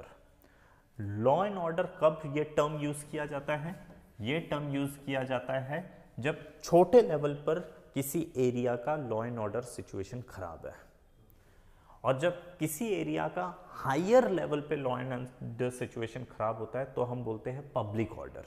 This term is used, okay. Public order कब होता है, जब normal life disturb हो गया, higher level पे law and order situation खराब हो गया, और वो कब हो सकता है, जब दंगा होगा। दंगा मतलब दो कम्युनिटीज के बीच में लड़ाई, हिंदू मुस्लिम का लड़ाई हो रहा है, हिंदू मुस्लिम क्रिश्चियंस का लड़ाई हो रहा है, इस तरीके से कम्युनिटीज के बीच की लड़ाई हो रही है, ठीक है। अब ये कम्युनिटीज के बीच की लड़ाई कब होती है, तो ओनली फैक्टर और the main factor is hate speech. So if you want to ensure कि law and order situation, sorry, public order situation खराब ना हो, in order to make sure कि public situation खराब ना हो, we have to limit this hate speech, right? तो अब देखते हैं कि hate speech को कैसे कंट्रोल किया जाता है, right? We have different sections of IPC, like section 153 of IPC, right? IPC, right? Section 153 of IPC, we have section 295 of IPC.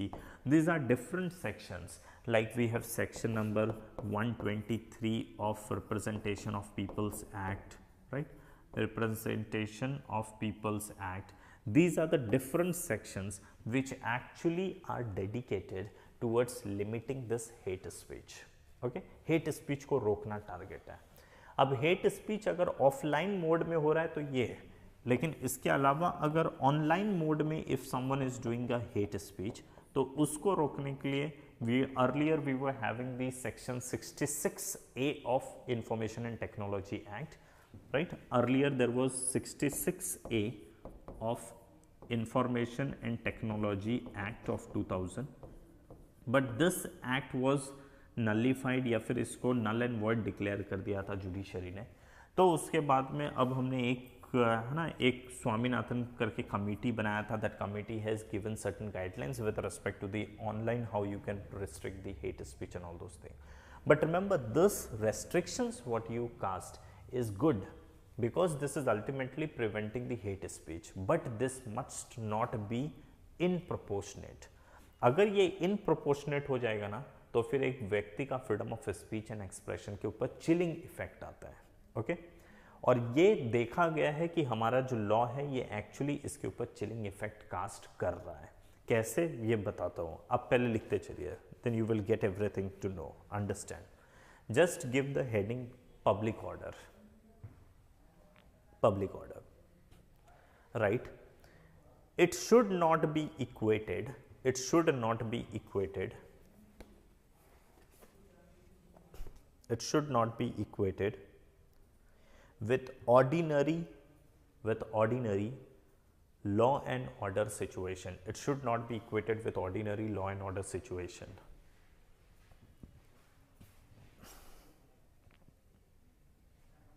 Okay? Next, public order as a concept,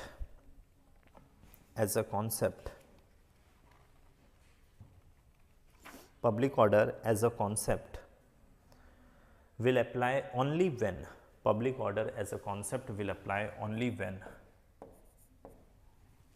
public order as a concept will apply only when the action or speech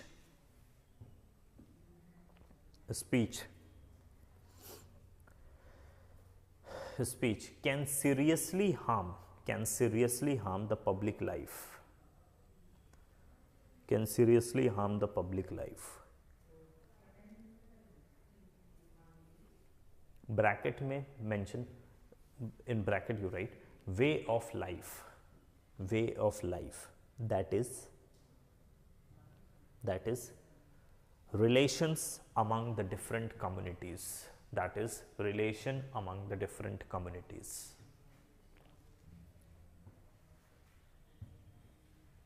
Relation among the different communities.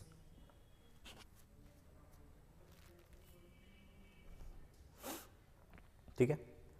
Now, right, what is the basis? What is the basis? In the form of question, just write, what is the basis of law? What is the basis of law? Making hate speech a crime.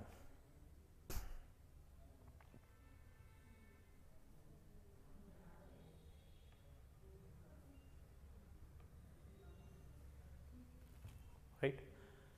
Now, in the form of answer, right, in country with diversity, in country with diversity, comma, hate speech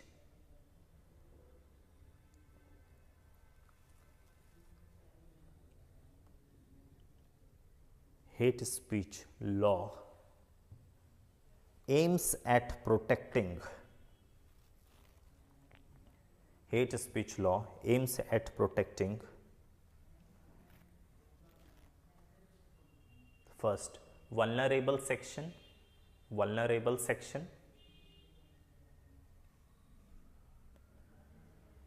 second public order,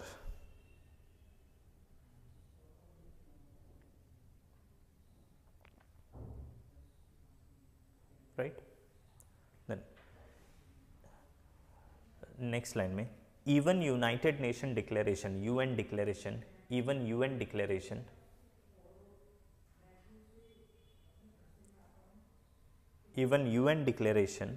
on human right,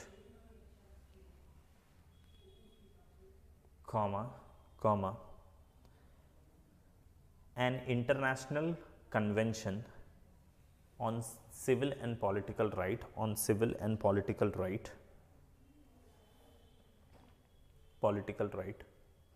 prohibits the hate speech,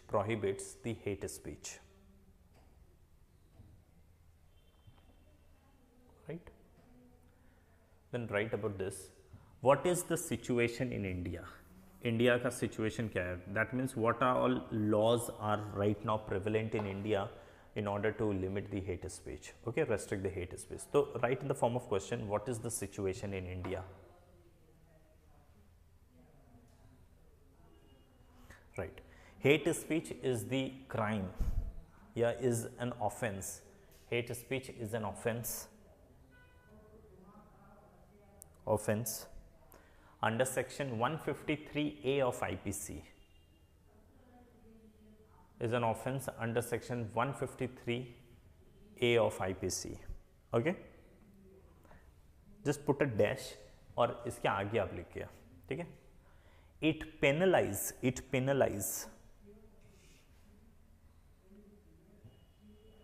for promoting hated, HATERED, for promoting hated among the groups on the ground of race,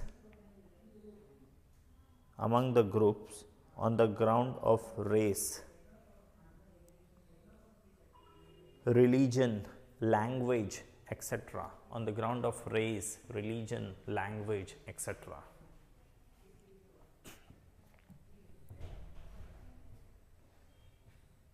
Okay. Next we have section 295A of IPC. Then write 295, next line, section 295A of IPC.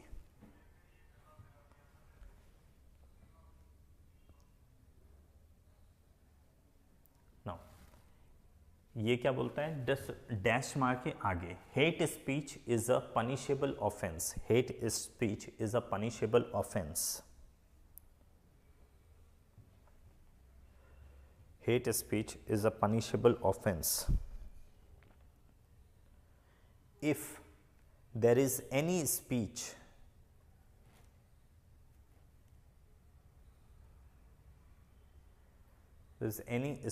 or action with the intention to insult a religion, with the intention to insult the religion, with the intention to insult the religion.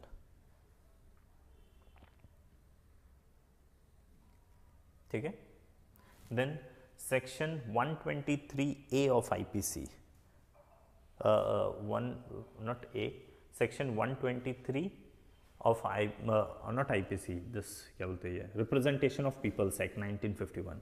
So we have especially the clause number 3. Yeah? So write section 123 clause 3 of Representation of People's Act 1951. Of Representation of People's Act 1951. Representation of People's Act 1951. Again here just put a dash और इसके आगे just आप लिख देना, hate speech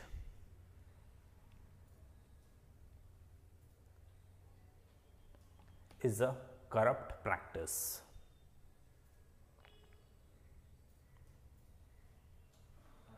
Corrupt practice. It is a corrupt practice. Okay, full stop. This section restricts appeal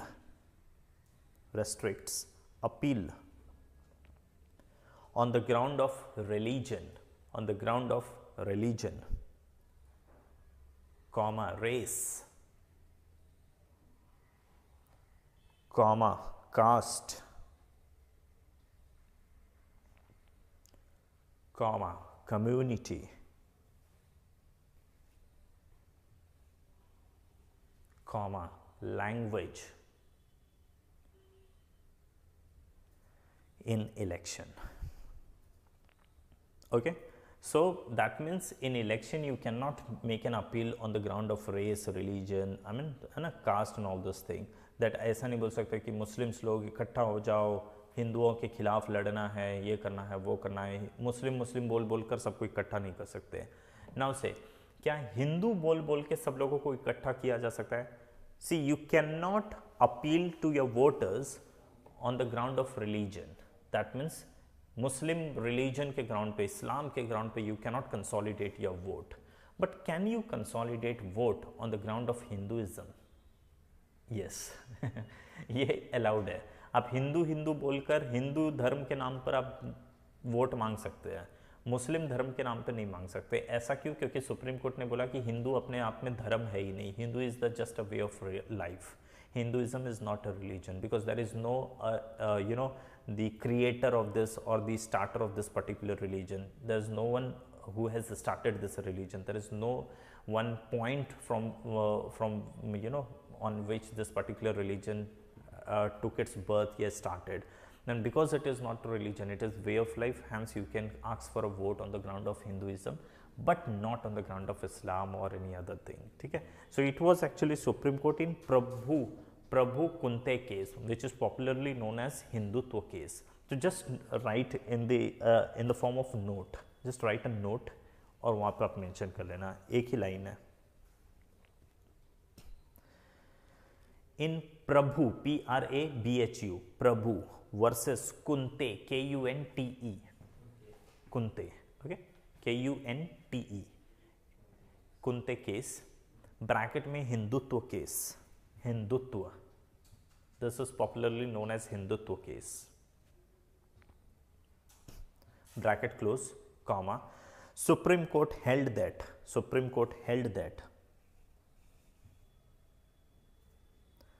appeal on the ground of Hinduism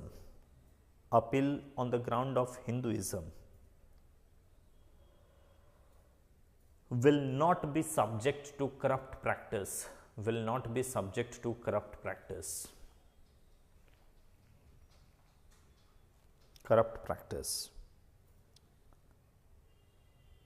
Because Hinduism is not a religion.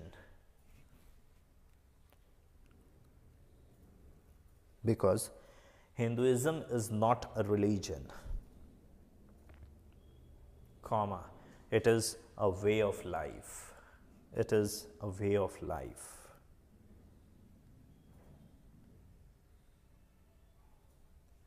As there is no single church, there is no single church,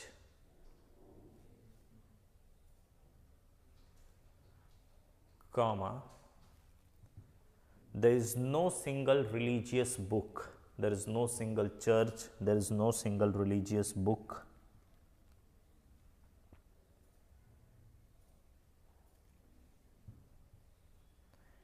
and we cannot point the originator. We cannot point the originator. Okay. This is the reason why Hinduism is not, is not considered as a religion, and hence it is open for the appeal. Hence, मतलब BJP के लिए रास्ता clear है. BJP can use the Hinduism as the tool to consolidate their vote bank, to influence the vote bank, right? But other political parties who are not Hindu, completely not pro-Hindu, or who are actually in the favor of other religion as well, they are not supposed to appeal on the ground of religion. अगर उन लोग ने appeal किया तो फिर उनके खिलाफ action होगा, ठीक है जी? So this is the case. So with this we are done with this public order as well. अब वैसे we are supposed to talk about a small, in a very short nutshell, about the contempt of court, about defamation, but that we will do in our next class. ठीक है, आज की class में इतना भी रुकते हैं. So I hope you understood, है ना? Okay, just to go home, revise the entire thing, and while revising ना, it is not just doing a throat learning. वैसा मत आप करना. Just try to understand कि what we discussed, how that particular thing, whatever we have discussed, how this is actually practical, है ना? How this things are interlinked, right, with the current situation. In this manner, when you study the thing, you will understand everything. There is nothing to, not so difficult anything. Okay, just do it. Okay, fine. Thank you, Ji. Any doubt, any question? No? Okay, chaliye, fine. Thank you, Ji.